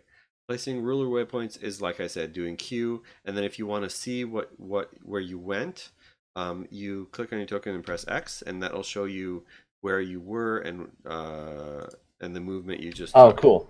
Nope, that's not what I wanted. That was Z, not X. Now, if I press X, does other people see the drawing, or just me? I guess. I'm pressing That I X right don't. now. Do you see mine? No. Nope. So that must be a then local it's just one. for me. Okay. All right, that is the extent of my movement, and my turn is over. Nope, I keep pressing Z. It's right next to each other. That is 8. That works perfectly. Perfect. Yes, that is 8. Actually, I can go one more. I forgot. Yes, you can go one more. All right, that's. I don't see anything down here, guys. Okay, so that's wide load. That was a move in action. Sniffle toe. All right, so I'll explore the other direction. So I'm gonna unequip my short sword so that I have +3 movement. Okay. And Cool. roll the movement die. We want to keep the party together. What? I mean, Should I not be doing that? Should I go the same direction as you? I'm not great at tactics, so. Typically, it's a bad idea to split the party because then we can be picked off one by one very easily by packs of monsters. Oh, I was thinking like we're outdoors, so we're probably safe, but that's probably not smart. Bad assumption. You've not. I'm not great at tactics either. I have not. Can I move through a party member's space freely? You can move through party members' spaces. You cannot stop on them, and you also cannot move through monster spaces. Although we'll figure out a way for you to rest on my shoulders. I am a squirrel after all, and you are an elephant. That is true. There should be some sort of mechanic for that. There really should. Hey, are squirrels two-handed weapons? Half a hand at most. Yeah. So, quick aside, Pee-wee. A couple of years ago, when I was playing a D&D 5e campaign, I played a half ogre barbarian, and there was a gnome bard and a halfling cleric in the party. It was a great tactical move to have them move with me. So we built a howdah on top of his shoulders, and they just each sat up there on a shoulder, That's casting amazing. casting spells. Anytime they needed to heal me, they just reached down and boom, the healing went. Plus, if they cast like Cloud of Daggers or something, it was surrounding me as well, or moving with them, or it was great. Yeah. So the maggot in chat said thrown weapons. I'd say I'm gonna have to agree with that. That's a good call. What? Okay. A throne? Is he a Thrown king? weapon. Nice. I see what you did there. I didn't realize there were enemies there. Can I move less far? Yes.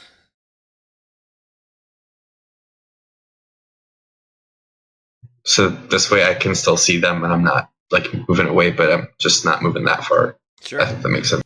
Sure.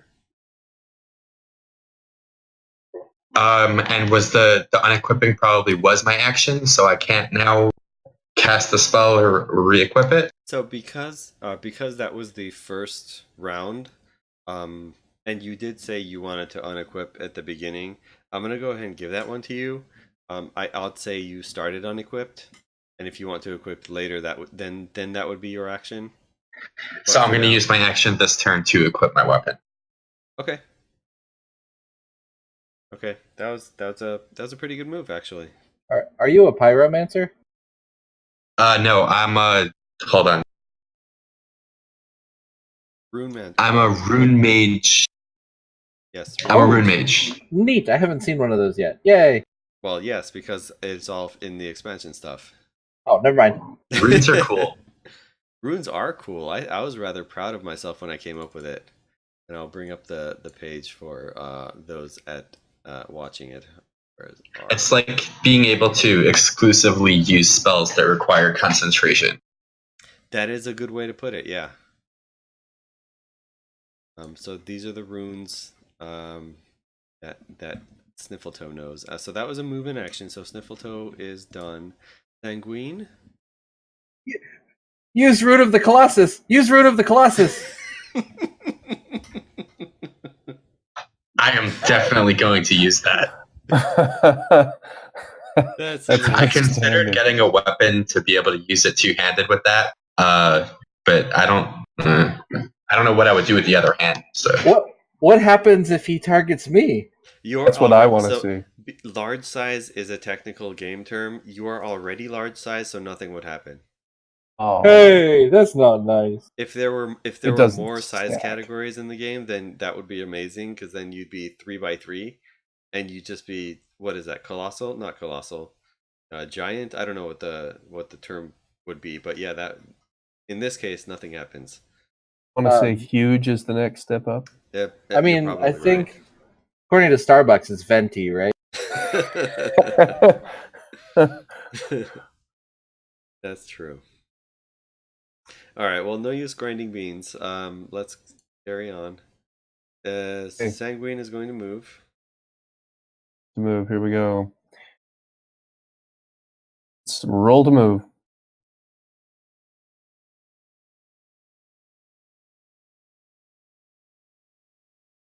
Okay. Pretty decent move.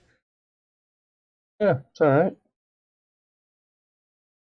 While you're doing that, let me also add in, I think for second edition, one of the changes, there will be many, but one of the changes I'm giving serious consideration to is dropping the roll to move mechanic and just giving everyone a static movement with modifiers that get added on. I think that'll just make it a lot more streamlined per turn. Clearly, it was just included for the junior set, set. Not intended for true aficionados like ourselves. Reference game on point, my man. I would be all in favor of a static move value. Okay. With that, do you have any actions you'd like to take? Oh boy. I'm gonna go with no for now. Okay. I'll let them close in. Perfect.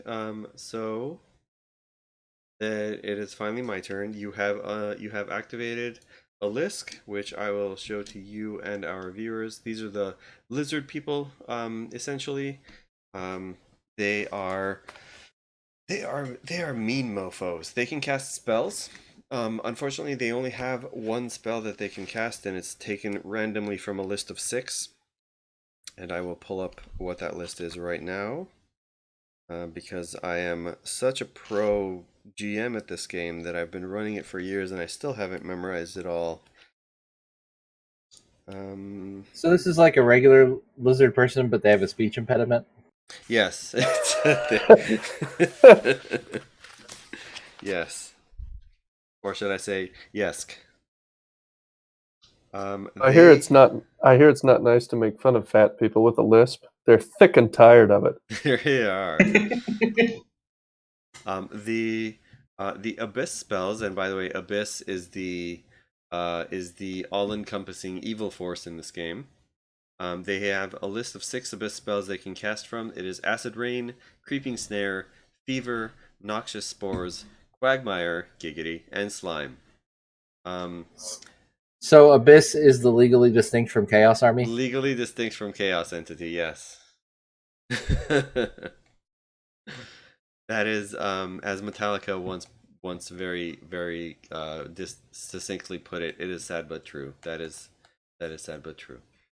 So I am going to roll a d6 and see which of the 6 gets chosen in that order. 6. You will be getting slime. So let's see what that does. Slime does a sticky slime engulfs a hero. One hero you can see becomes immobilized. I would like to immobilize Wide Load because the list can see it. Hey! However, list does get a Wide Load does get a save immediately and future turns.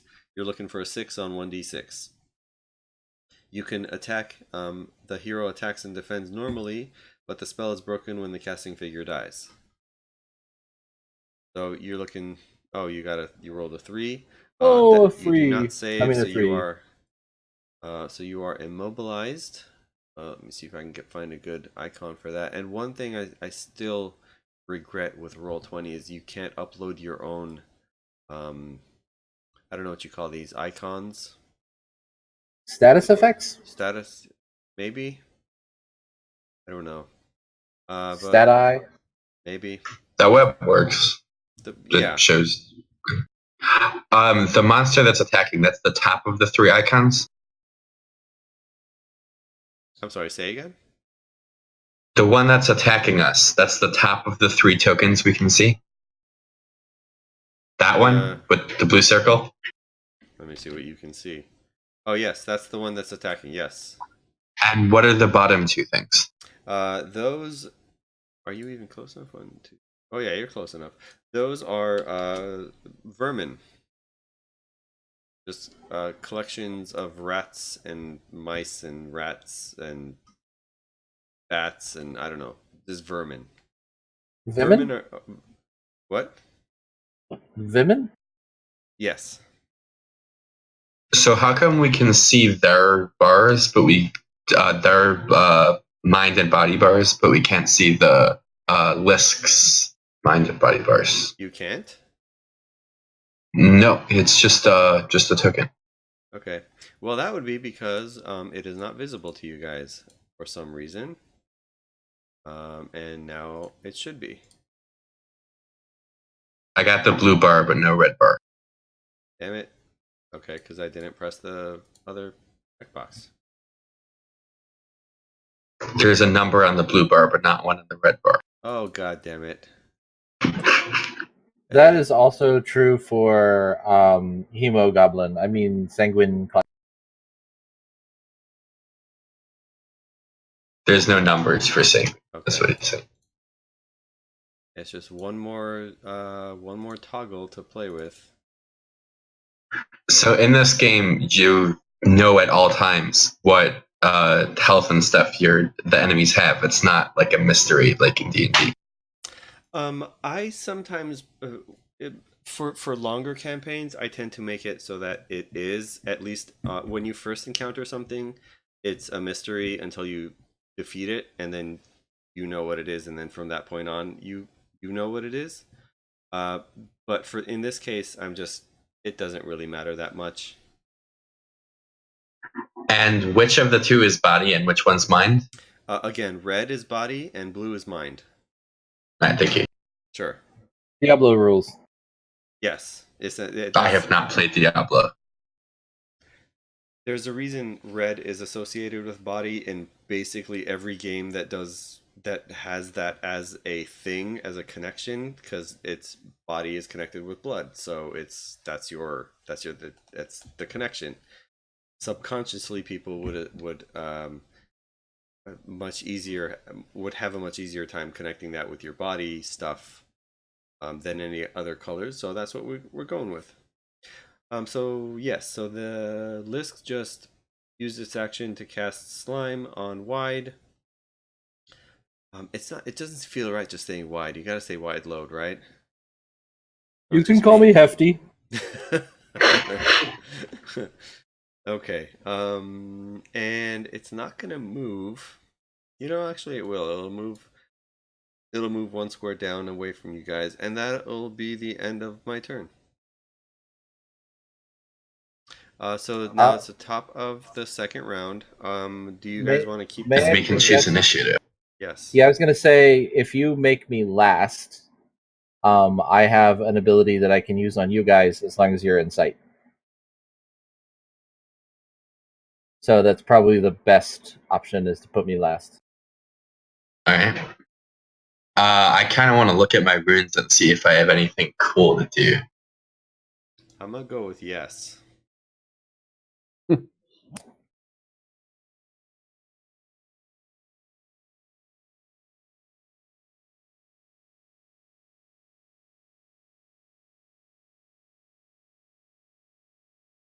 Also, another thing, when you're playing this on a tabletop with actual cards in your hands, it's a lot easier to see what you have and just know what it is, because you've got a deck of cards in your hands.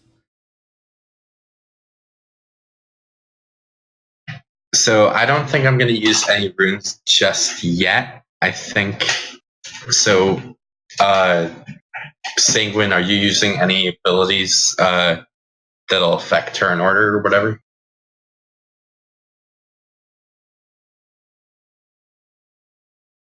Because I'm just going to do this standard move and attack, I think.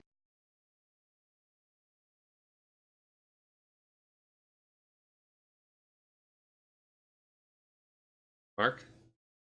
Yo, it's up to me. Okay. Yeah, I was No, just looking at my spell. he was talking to you. Should I be using I'm people's sorry. names instead of character names? I tend to use character names. It's up to you, I guess. Sorry, you go ahead and repeat the question, Ari.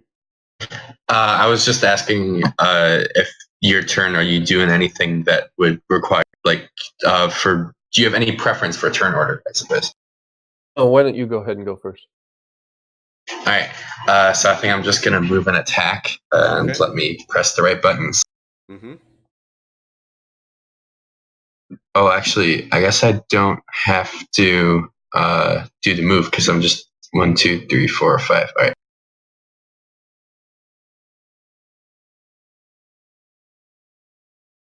Now you equipped the weapon last time, right? Yes, he did. Cool. So I guess I just hit attack here. That's correct. So that's a miss. So nothing happens.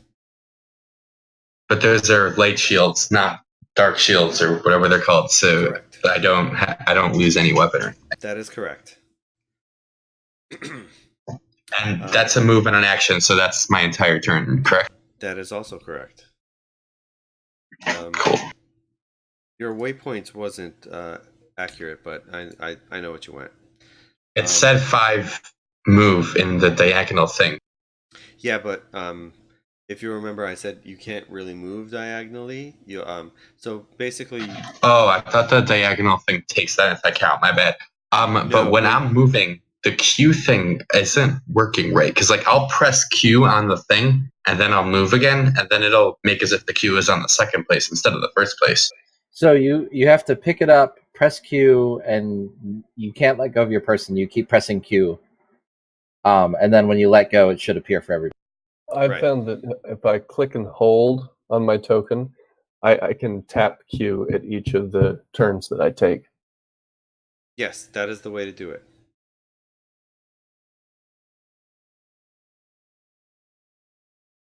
Oh, okay. So I have to I have to hold it and press Q and then press Q again at where I'm going to. I was You'll missing the press first Q press.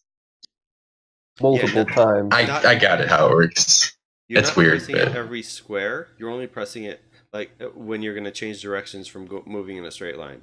yeah, I just didn't realize you had to press it right away. I thought you only had to press it at the first turn, but you have to Oh. when you're holding it down, then you have to press it and then press it at your first turn. Yes. Yeah, Roll20 takes a little bit to get used to, and honestly, if for the sake of transparency, the only reason I ask for it as a GM in this game is because I need to know exactly which squares you guys are moving on, because there's a possibility, I can't say for certain either way, of course, because that would be spoilering it. But there's a Careful, possibility laddie. There's a that trap. exactly right. I need to know exactly which squares you're walking on to see if you spring anything. So my turn is done. Yeah, so your turn is done. Sanguine is up. Okay. I think I'll start with something kind of boring and melee. I was looking over the spell list. Yeah, I was looking over the spell list and nothing was really... Okay. Move.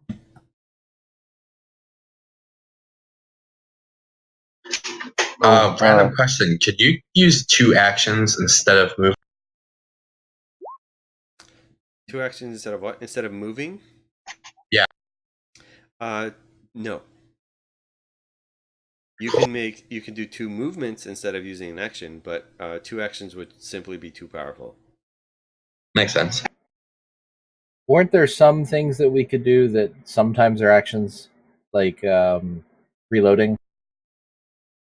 There are some things that I in the past have allowed using up your move action to do, like reloading, but never like if you at the start of your turn you don't move, you have a bow equipped already, you reload, or a crossbow or whatever, you reload as your move action and then fire as your action, that would be cool. Okay, cool.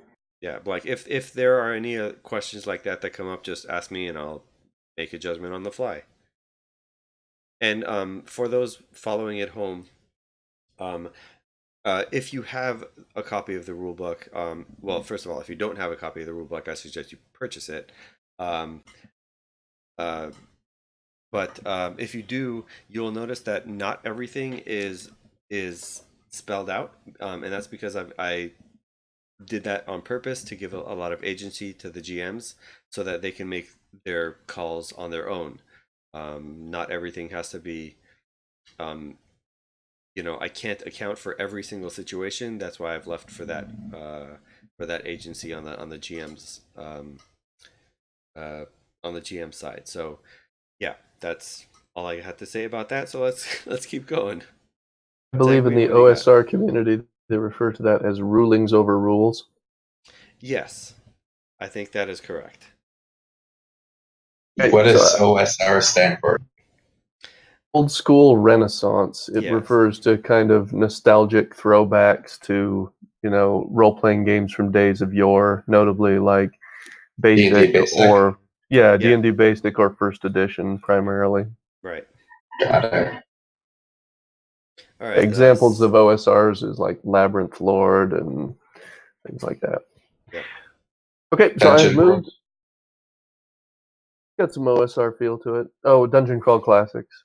Yep. Certainly. Okay, so I have moved. I'm going to attack. I will attack with 1 unisingular die, and I get a sword. You get a sword, so that is Yeah. so now I, as the monster, need to defend that. I'm looking again to get dark shields. The Lisk is kind of pretty good at that. Unfortunately, I do not manage to do that. I lose a body point.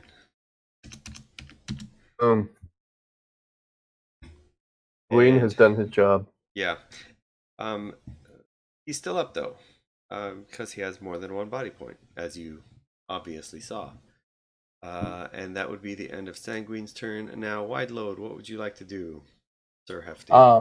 So do I try to break the slime now or break the slime at the end of the You turn? do it. Let me see what the actual spell says. I'm pretty sure if it doesn't specify, it's at the beginning of your turn. So immediately in future turns, 6 on 1d6. It would be at the beginning of your turn. Hey, you I broke the spell. appear to have broken the spell, which Well done. makes me sad because I really didn't want to break the spell. I mean, you don't have to break it. You don't have to roll to break it. Would you like to Why have would it you or not no? want to break it? I've got reasons. I am going to go ahead and click the button that is the reason why I don't want to break it. Okay. Excited for this?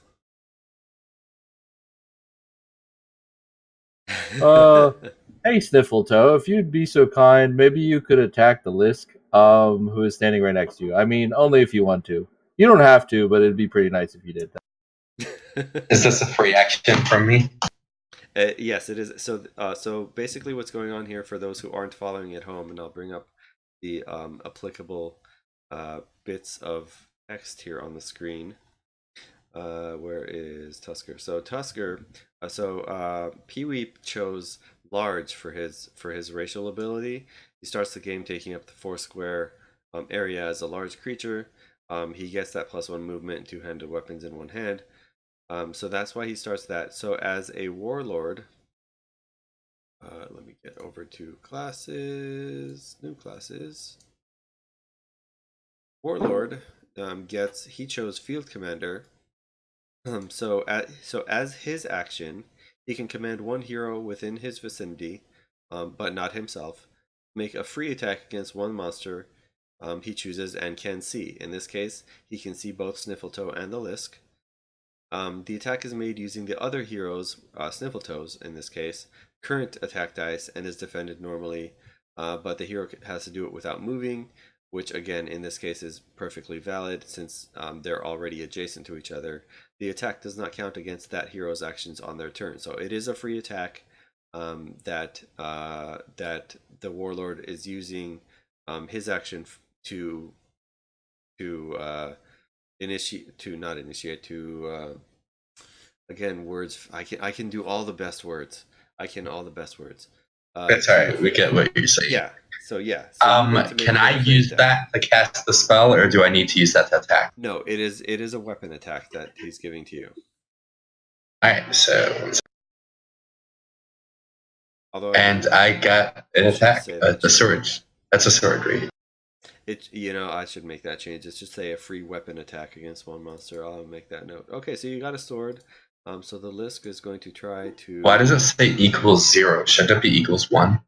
No, because it's that's a roll 20 thing, because the things that you're rolling are just pictures, not actual numbers. It doesn't it doesn't work that way. It's just a roll. It's a roll 20 thing that only accounts for They're actual objects dice. instead of primitives. That's a good way to put it. Yes. There's no numeric value to the faces of the dice. Correct. They just did JavaScript add on 2 objects and got a 0. Yay for programming. Okay. So it's going to defend. The Lisk tries to block that attack and does not block that attack. Woo! Go team! So Woo! you have downed your first monster. As a result, you will get a loot drop of a hatchet. So since Sniffletoe was the one that provided the killing blow, oh, that's an interesting one. It's actually Wide Load's turn. No, but Sniffletoe did the attack, so I'm gonna roll that Sniffletoe gets the drop. Basically, whoever makes the killing blow and kills the monster gets dibs on whatever loot it drops. If you decide not to take it, the next person in line can take it if they want. If nobody wants to take it, it just magically poofs away. So, what is this item that I may choose to take? It is a hatchet. If you go check the armory, it's essentially a dagger that is slightly better than a dagger.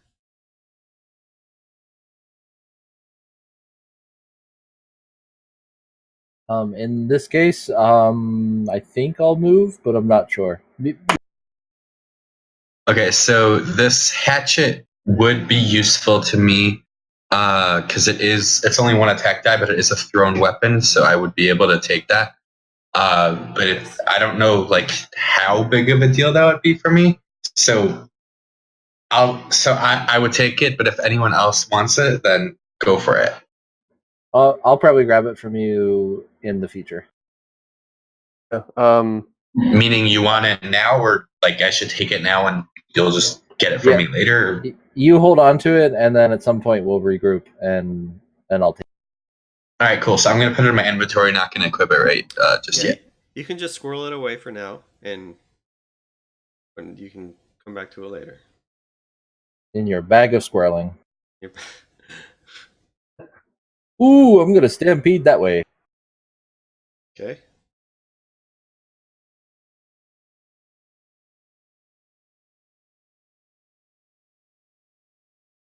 Did that show up?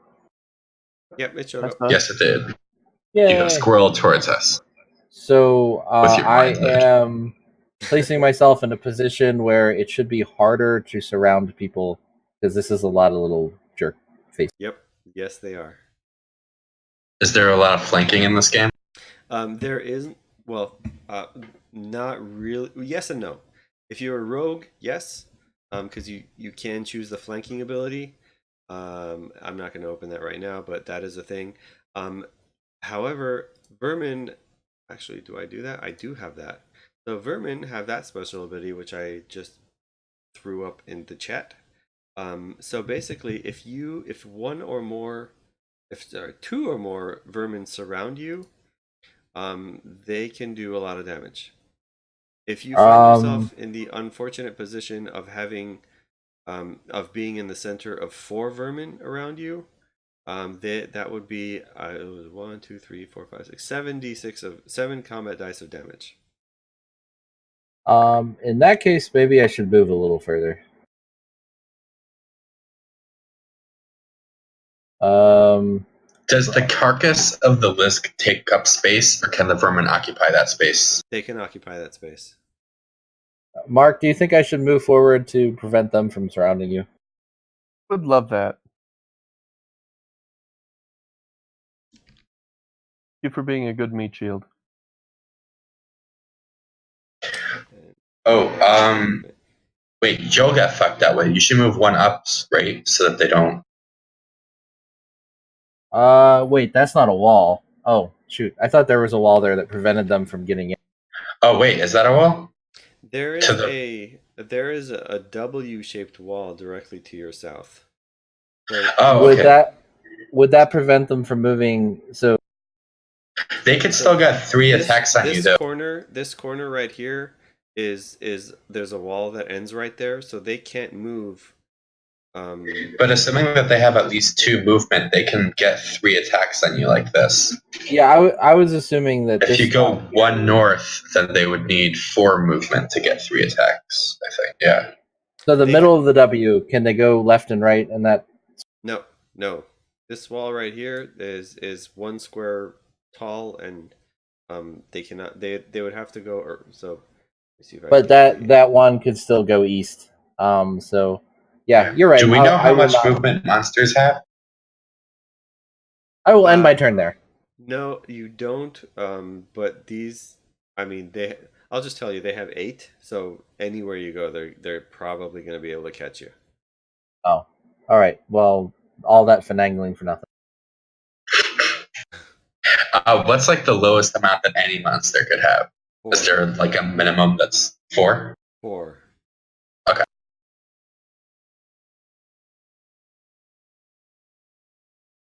Yeah, 4. Okay, so that's Now where how we're much? stopping. Correct. Cool. That you already did your action, then you moved. Okay, so it's my turn. Oof.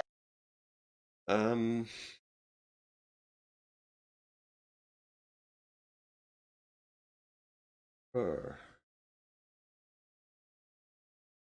Go for it. We'll keep this kind of simple.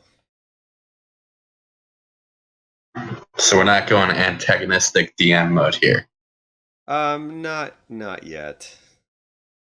I'm not. I can be cruel, but I'm not going that cruel. So they'll just move straight up. One will be on Sanguine and two will be on Wide Load. So starting left to right, starting with the left one on Sanguine. Let's change this to Vermin. Back. 1. No, I must needs defend. Sisters. I defend it. Nice. Good. I point at him and tell him to defend. So the 2 on Wide Load, since you've got more than one attacking you, the first one does 1, the second one will add 1, so that's 1, 2, 3 on you total. Okay. That would be. Oh, it's all one attack? It's all a single attack. That's what they're swarming you essentially. That's their special. Dang. So 2. And you only have 2 attack dice, right? They have 1. They have 1 attack die singularly. I meant 2 defense dice. Sorry. Oh. In my case, I bought a buckler, so I was able to roll 3. I got 2 shields, so yeah. Yay. Did. I definitely need to cast my rune that'll give us some defense. All right. So I'm gonna give you such a pin. I love that accent. Okay, top of the next round. Are we keeping the same order? Is that like flavor text? Did you put that in manually, like with a macro or something? Yeah, I screwed with the macros on the character sheet. Yeah. I take it you're like the programmer mind among us. Yep. I mean, to be fair, macros aren't that difficult to figure out. Once you get the basics of it, I was able to do it, and I've done a couple of custom macros myself. They're not that difficult, but yeah, you could do a bunch of funky stuff with them once you get really, once you dig into them. Cool. Okay, so tactics wise, I don't know exactly where I want to move. But should I go first, or no? Actually, you should probably. I don't know that I should go first because what I want to do here, I'll tell you guys what I want to do, and then we'll figure out the order, and we'll what should we call it? Hold on, 1 second.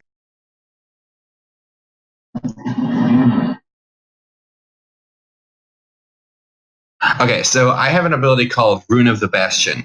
What this does is that whenever someone takes damage, you can roll 2d6, and if you get at least 5, then you ignore 1. If you get at least 10, then you ignore 2 points of damage. So that's awesome. Yeah, and this lasts forever until I feel like I want to do a different ability. So I want to cast this spell so that if these swarm someone, then they can at least avoid 1 or 2 points of damage. We also have a blood mage that might take a lot of advantage from that, so that's a great idea. Okay. I don't know what blood mages do. So I just where in the turn order do you guys want me to go? Where should I move? You should go first. Okay, should I move to the left of Sanguine so that I stop him from being getting extra stuff, or is that just gonna put me in more danger? I don't know. 2 squares and take an attack.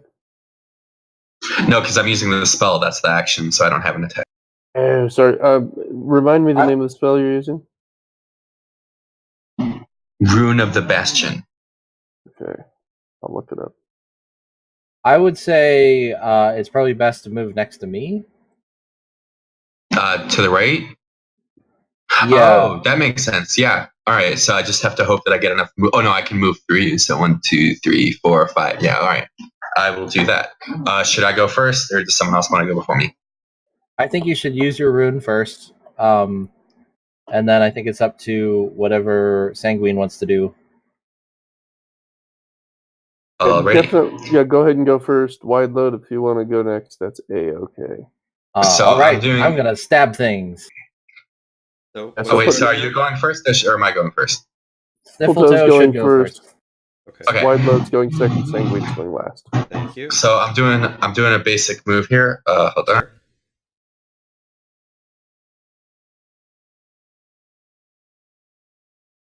Perfect. And now I'm casting the spell. What do I do to cast the spell? Just say I'm casting it, and I want to use the mind points to keep it because it looks like a really cool spell. Okay, so yes, that is essentially the right thing to do in that exact order. You say you're casting Rune of the Bastion, and it is now active. I will give you guys a little stamp. I'm not sure what you call these. A little thing to say that you have that. What's a good Bastion one? That's a good Bastion one. One for you, you, and one for you. Oh, wrong one. Okay. And as long as we stay within our vicinities, so that means that our vision is attached to each other's, right? Yep. So as long as we stay within our vicinities, this will keep effect words. Yes. Words. Well, it's keyed to your vicinity, right? Ari, Yes. not all of ours.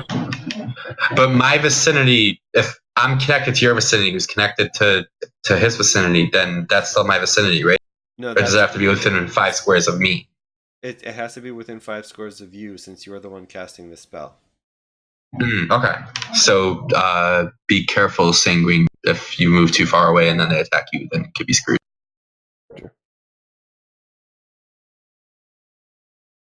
Still,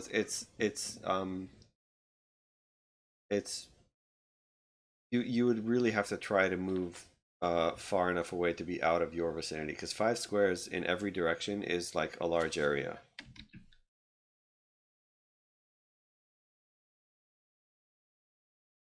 Okay. So Sniffletoe moved, and you cast the rune, and that is your action. The wide load is up. I'm marking the one I'm about to chop over the head. Center one. Yep. Correct. How are you marking? Click and hold. That's called a ping. So that blue one, was that me doing that, or was that Pee-wee? Yes. You used to have to hold it in control, so I didn't know you could just do it. You can click and hold. I'll do Click and it. hold. Boom. Quick note. I see we've got 2 kind of orangey browns and 2 bluey blues. I would suggest we have I will 4 different switch my colors. color. That doesn't usually happen that way. I am a badass red person. I'll switch mine as well. There we go. Now I'm purple. Okay, so now we each have individually identifiable colors. That should make pinging a lot simpler. So, Ping. So yeah, so wide load hit the 2 things, then now they have to defend, which they probably won't. They hit 1. So here's an interesting thing. They only get 1 defend die. They rolled their defense successfully. They hit they blocked 1, but they still take the other sword. They only have 1 1 body point, so they still die. I don't think they yeah. I have forced them to split the party. Yeah, something like that. Vermin don't drop anything because it's essentially a swarm of insects that doesn't carry equipment. The vermin scum.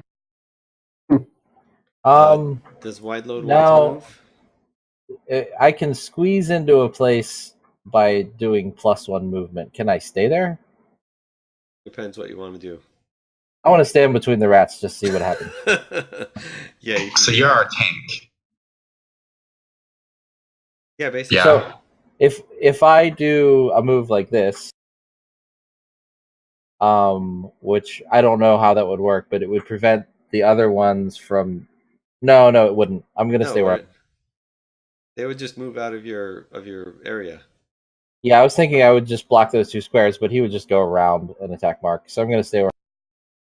Okay. So that would be the end of your turn. Sanguine is up. Cool. Using a spell on vermin, so I think I'm just going to do a regular attack. Cool. That is a miss. Mm-hmm. Would you like to move?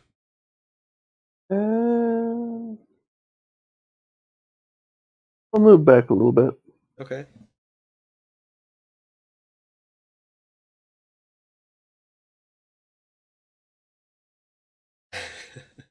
I just read the attack description for wide load. That's pretty funny. Yeah, that's some well-written flavor text. Yeah.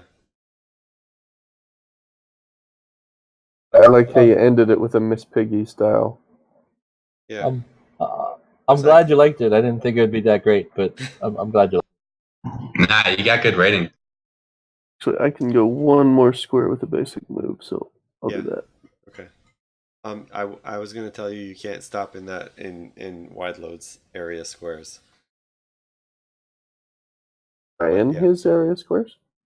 You were for a second before you moved that last one. Oh, I on my screen I show no overlap at any point. You were in this square. Yeah, that's where wide load is. I wonder where I am on his screen. I am wide load shows up 2 squares down for me. Huh. Is that fixed now? Yeah, now he's saying it was.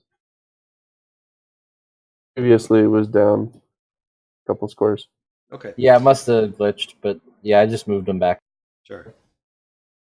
Okay, so that was an attack and a move. So Sanguine's up. I am finally my turn. This one will just move up one and try to take out wide load again for another 3 and 2 points. Take 2 points of damage.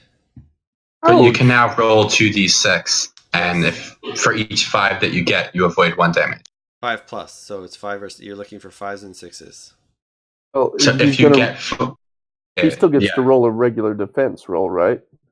That was the regular defense roll, right? Defense roll, yes. And you got 3 swords. Derp. Yep, missed that. That was a regular defense. It just would have made a better attack. Sorry, guys, I missed. But at the name. Oh, I saved you one. avoid both damage. Yep. Well, no, it's the 4 is not good, but the 6 is good. Yes. No, they add together, and the total. Nope. That's not how that works. Oh, for each 5 plus. Yeah, 5 plus. So the way dice rolls are marked up in the game is like, if you're rolling a d6, you're looking for a number plus, or you're looking for a number. Usually that number is 6. Like if you roll 2d6, you're looking for 4 plus. That means 4, 5, and 6. If you're looking for a 3 plus, you're looking 3, 4, 5, 6, like that. So yeah, for each 5 plus rolled, which would be 5 and 6, on a 2d6, you ignore 1 point of damage. So essentially, if you roll 5, any combination of 5 and 6 on a 2d6, you can ignore up to 2 points of damage since you're rolling 2d6. You said 2D. I said 2D.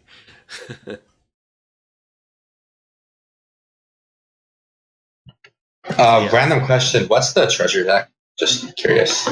That is when you do a search for treasure on your action, in a room or an area that looks like it might contain treasure, or just because you want to search for treasure, or if you're searching for a treasure chest, then well, no, it doesn't apply for a treasure chest, sorry. But if you're searching for a thing that is not a treasure chest, and I say to basically that is what you're pulling from, I say pull a treasure card. Whenever you search for treasure that doesn't have a thing directly applying to that, which in most cases is either a chest or actually that might be it. Yeah, whenever you do a search for treasure and I say there's nothing specific that you're searching, you're just searching an area, for instance, then I tell you to pull a treasure card, and there might be good stuff in there. Speaking of which, after we kill these vermin, we should search this nook for treasure and trap. Usually traps first because I take up a lot of squares. Yep. So I think on our next round I should probably go first because I've got a good chance of killing this thing on the left, and it puts you in a better position for you guys to attack the one on the bottom. Makes sense. Okay. So we're in agreement? Yep. Death to the vermin! Death to the vermin. I mean, I'm sorry. You guys are probably just mice. Excuse me, I am superior squirrel. Aren't elephants afraid of mice? Not this one. It wouldn't have defended that anyway. Even if it did, it wouldn't be enough. So you killed one, and you've got one left. And would you like to move? I can kill them with my eyes closed, and I probably have my eyes closed because I'm scared. Yeah. I believe that I would like to.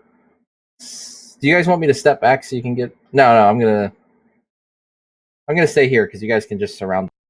Remember, there's this wall here in this corner that you can't walk through. Oh, like Yeah, I you couldn't. should step back one spot. All right, I will step back once. Or move to the left one or something like that. If you can stand on dead foes. Yeah, you can. Okay, that actually makes me happy because I'm just gonna step on these things and squish them. The only reason I keep the corpses on the map is essentially a body count. If there were a necromancer in the party, then I would keep it because the necromancer can use them. But other than that, it's really just to see how bloody the whole map has been. Also, the second reason is because if I want to reset this map for a different group, then all I have to do is just take the X's off and just replace them where they need to be, and it's as good as new. Nice. Yeah, so there you go. There's extra information that you did not need to know or did not want to know. Are we able to be deciding turn order piecemeal after each person goes, or do we have to decide that all at once? No, you do it at the top of the round, right after I'm Okay. done with my turn, and then that sticks for that round, and then top of the next round you decide again. I believe Sniffletoe has the better weapon. I have a 2 attack die weapon? What about you, Mark? Oh, I have just a 1 die. Okay, so I do have the superior weapon. All right. In fact, I don't think I'm capable of wielding a 2. Anything higher So than you're a a 1. caster. Yep. So that's yeah. In fact, I had some feedback for you on my spell list regarding that, but we can save that for later. Okay. Is that for me? Was that directed at me? It was directed at you. Yeah, just in the spirit of playtesting Sure. and kind of working things out. I just had some feedback.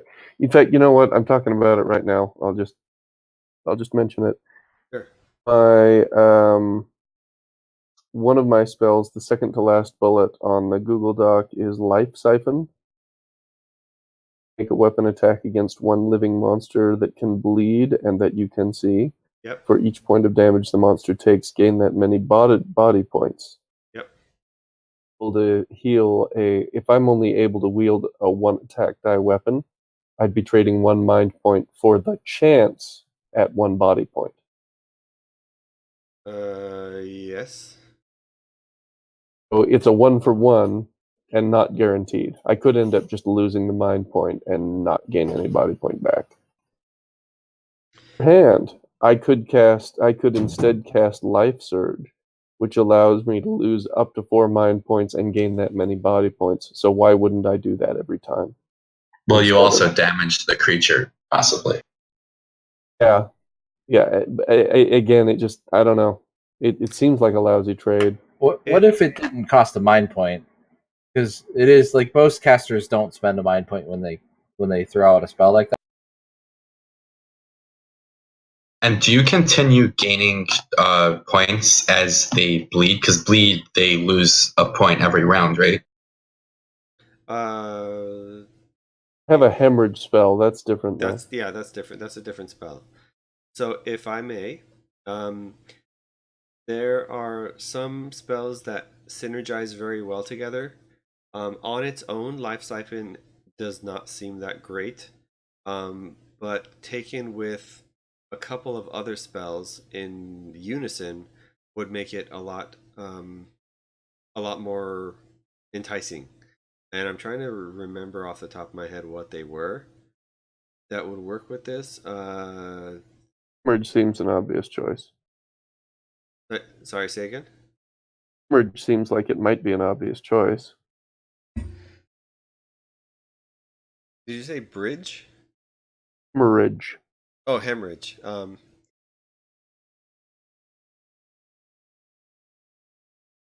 No, I was talking about the other side of that equation where your attack is better than a one die weapon. Oh, that's right. There was one that allows. Who had that? It wasn't the Rune Mage, was it? It was.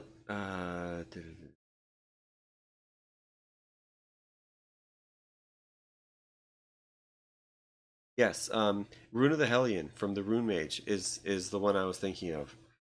If the Rune Mage, and now this is me giving unsolicited advice as as a player, not a GM, to be clear. If the Rune Mage casts Rune of the Hellion on Sanguine, you would be able to choose a weapon that is like 2 or 3 combat dice. Then that would be much more um, not fortuitous. What's the word I'm thinking of? I suck at words today. Beneficial. Yes, Advantageous. advantageous. That's a good. That's a great one. That would make it, for you're using life siphon. That would make a lot more sense. Oh yeah. Oh yeah, that would be awesome. Yeah. So that's the And kind of thing that I had in mind. Because on its own, yeah, it's not going to be that great. I don't expect life siphon to be used all that often, but when you're thinking about it as as a party dynamic, as a factor of how the party works as a whole, when you're working in synergies that way, then it's a lot better of a spell. sure. And Rune of the Hellion, how long does that last for? Let me tell you just here. Let me scroll back down. While this rune is Remains active. So as long as he it's active doesn't, as until long as he, yeah, as long as the rune mage doesn't cast any other runes or doesn't disable this one, oh that really limits him though. it does. But like, if you were fighting a boss, let's say, and you didn't have to worry about having to cast a lot of spells, you could do that for one round. And let's say you were carrying, I don't know, a broadsword or a great axe or something that has a lot more things that you aren't allowed to use, a lot more combat Hmm. dice that you aren't allowed to use. That would be a good opportunity to use that for like 1 or 2 turns, and then go back to. Well, I don't know. At that point, I doubt that the boss would even be alive after all that. Um, Yeah. but still, outside of that, as far as feedback goes, what would you say would be some way to improve life siphon without having to consider group synergies? It's a really good question. And you Just don't a have to little answer it analysis. now, but because it's already That's late. it's late. Yeah, so I was just going to stop the stream right after we finish this combat, and then pick it up next time at the top of the next round. And that's fine. So I'll mull that over rather than trying to think out loud right now when Sure. it's late. Yeah, And we're up against the deadline. So, that would but be yeah, wonderful. good question to ask. Yeah. Okay. So widely So I known. just moved an attack so that because it sounded like you guys were finished. So Yeah. I got two attack dice against this vermin. Oh, you did. Okay, so that again drops the vermin. Vermin don't have anything in their loot drop tables, and that will be the end of that combat. Yay! Woohoo! Does Way to go, team! does Sniffletoe want to move? I can use the last 4 squares of movement now, or if I roll, then possibly more than that. Wait, did you? Sniffle. He had to move Oh, before he I attacked. you moved had to one move square one. and then Okay. attack. Do I still have the rest of my movement? I forget. No, you do not. I did. I did not notice that you had moved one, and I apologize for that. So yeah, no, that was your move and your action. So that's the end of your turn. Does Sanguine want to do anything? I thought You can we move and were. search for traps. Yeah, I could. I thought we were going to wrap it at the end of the combat, but oh, okay. I guess No, we're it's just Should we the getting end in finish the the end of round beginning. the first? turn. Yeah, we're at the end of the round. I'll do that thing Pee Wee suggested. I'll search for traps. Yeah, you're all good. Go for it. Probably move before doing that. Yeah. Well, maybe I should. Let's try So that. you said Because no you only traps? search within a 5 square radius, right? That's another thing that I usually eyeball. It depends on where you are. Like right now, I would say it's about 5 squares out to uh, the middle of the corridor there. If you're in a room that is just slightly larger than 5 squares, I would just say okay and make it the whole room. It depends on the area. Okay. So I was back here. I would avoid that spot. I don't think the vermin ever stepped there. That could be a trap, right? What, the The one one I where you just just pointed at? moved to, I would move Yeah. on top of a corpse instead, right? Because they would probably also trigger their traps, right? Well, it I'm seems pretty like sure they've this been spot avoiding is. that spot. No,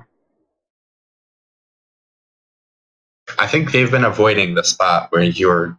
understand what you're saying. Yeah, you're Okay. saying it's ill-advised to move onto that spot. So Alex, just getting back to what you're saying, I was here in Yep. that square. Um, does my vicinity extend all the way down to there? If I want to search for traps back from where I was, Yeah, I would say it would. well, not move at all. Okay. Yeah. Or maybe, you know Yeah. what? Maybe I'll just do a basic move too, Okay. so I can catch edges a little bit Group better. hug. And Group group hug, hug! yeah! So High trunk! I mean, high five! that would be the end of your turn. Since I have um, no active monsters on the board, this triggers a thing on my end called a wandering monster, which for this playtest I'm not actually going to do, but for the sake of those at home and those who are still learning the game as we go along, I will go ahead and do this. In the case that happens here where an encounter is done and there are no monsters on the board and it becomes the GM's turn, you roll one combat die or a d6, whatever you want. You have a 50% chance of rolling a wandering monster. Depending on what the scenario or the quest is, the wandering monster changes. And this is all noted in the quest notes of the quest book.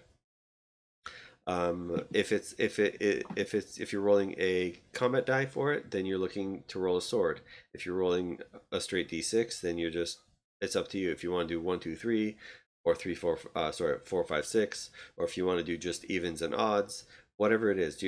The important thing is you just have a 50% chance, however you want to mathematize that. I think that's a new word I just created. And I'm not going to roll with it simply because uh, I'm not interested in playtesting the wandering monster aspect of it. Plus, it also tends to bog down the game sometimes, depending on the maps and the intensity and frequency of the monsters. Um, Plus, I just want to make it go a little smoothly, a little more quickly, so I'm going to skip it for this game. So that will be the end of my turn. We will start at the top of round 5, and you guys will decide when we get together next time. We will decide what order you guys will be in, and then which direction to take from where you are now. So with that, I would like to thank you to my players for hanging out with me. So far so good, I would say. I do want to, after the stream is done and we're all back to our regular lives, I would like to get together and with each of you, whether in Discord or private messages, anything, to see if there are any concerns you may have, or I mean, you could talk about it now, but I would like to wrap it up. Are there any final thoughts before we go for the evening? Pursuant to our earlier conversation about scheduling, 2 weeks out puts us at June 6th for our next session. Okay. And we're just making sure this is Thursday night thing. Correct. Thursday. Yes. Yes. And same start time? Same start time. Yeah. Okay. Um, Yeah, for me it's 7:30 Mountain. yeah. I do like if we could get together before the actual start time for like the pregame stuff, making sure we're all here, making sure all the mics work, that sort of thing. just so I can go live at the right time. That would be wonderful. Okay. I didn't know that this time. No, that's okay.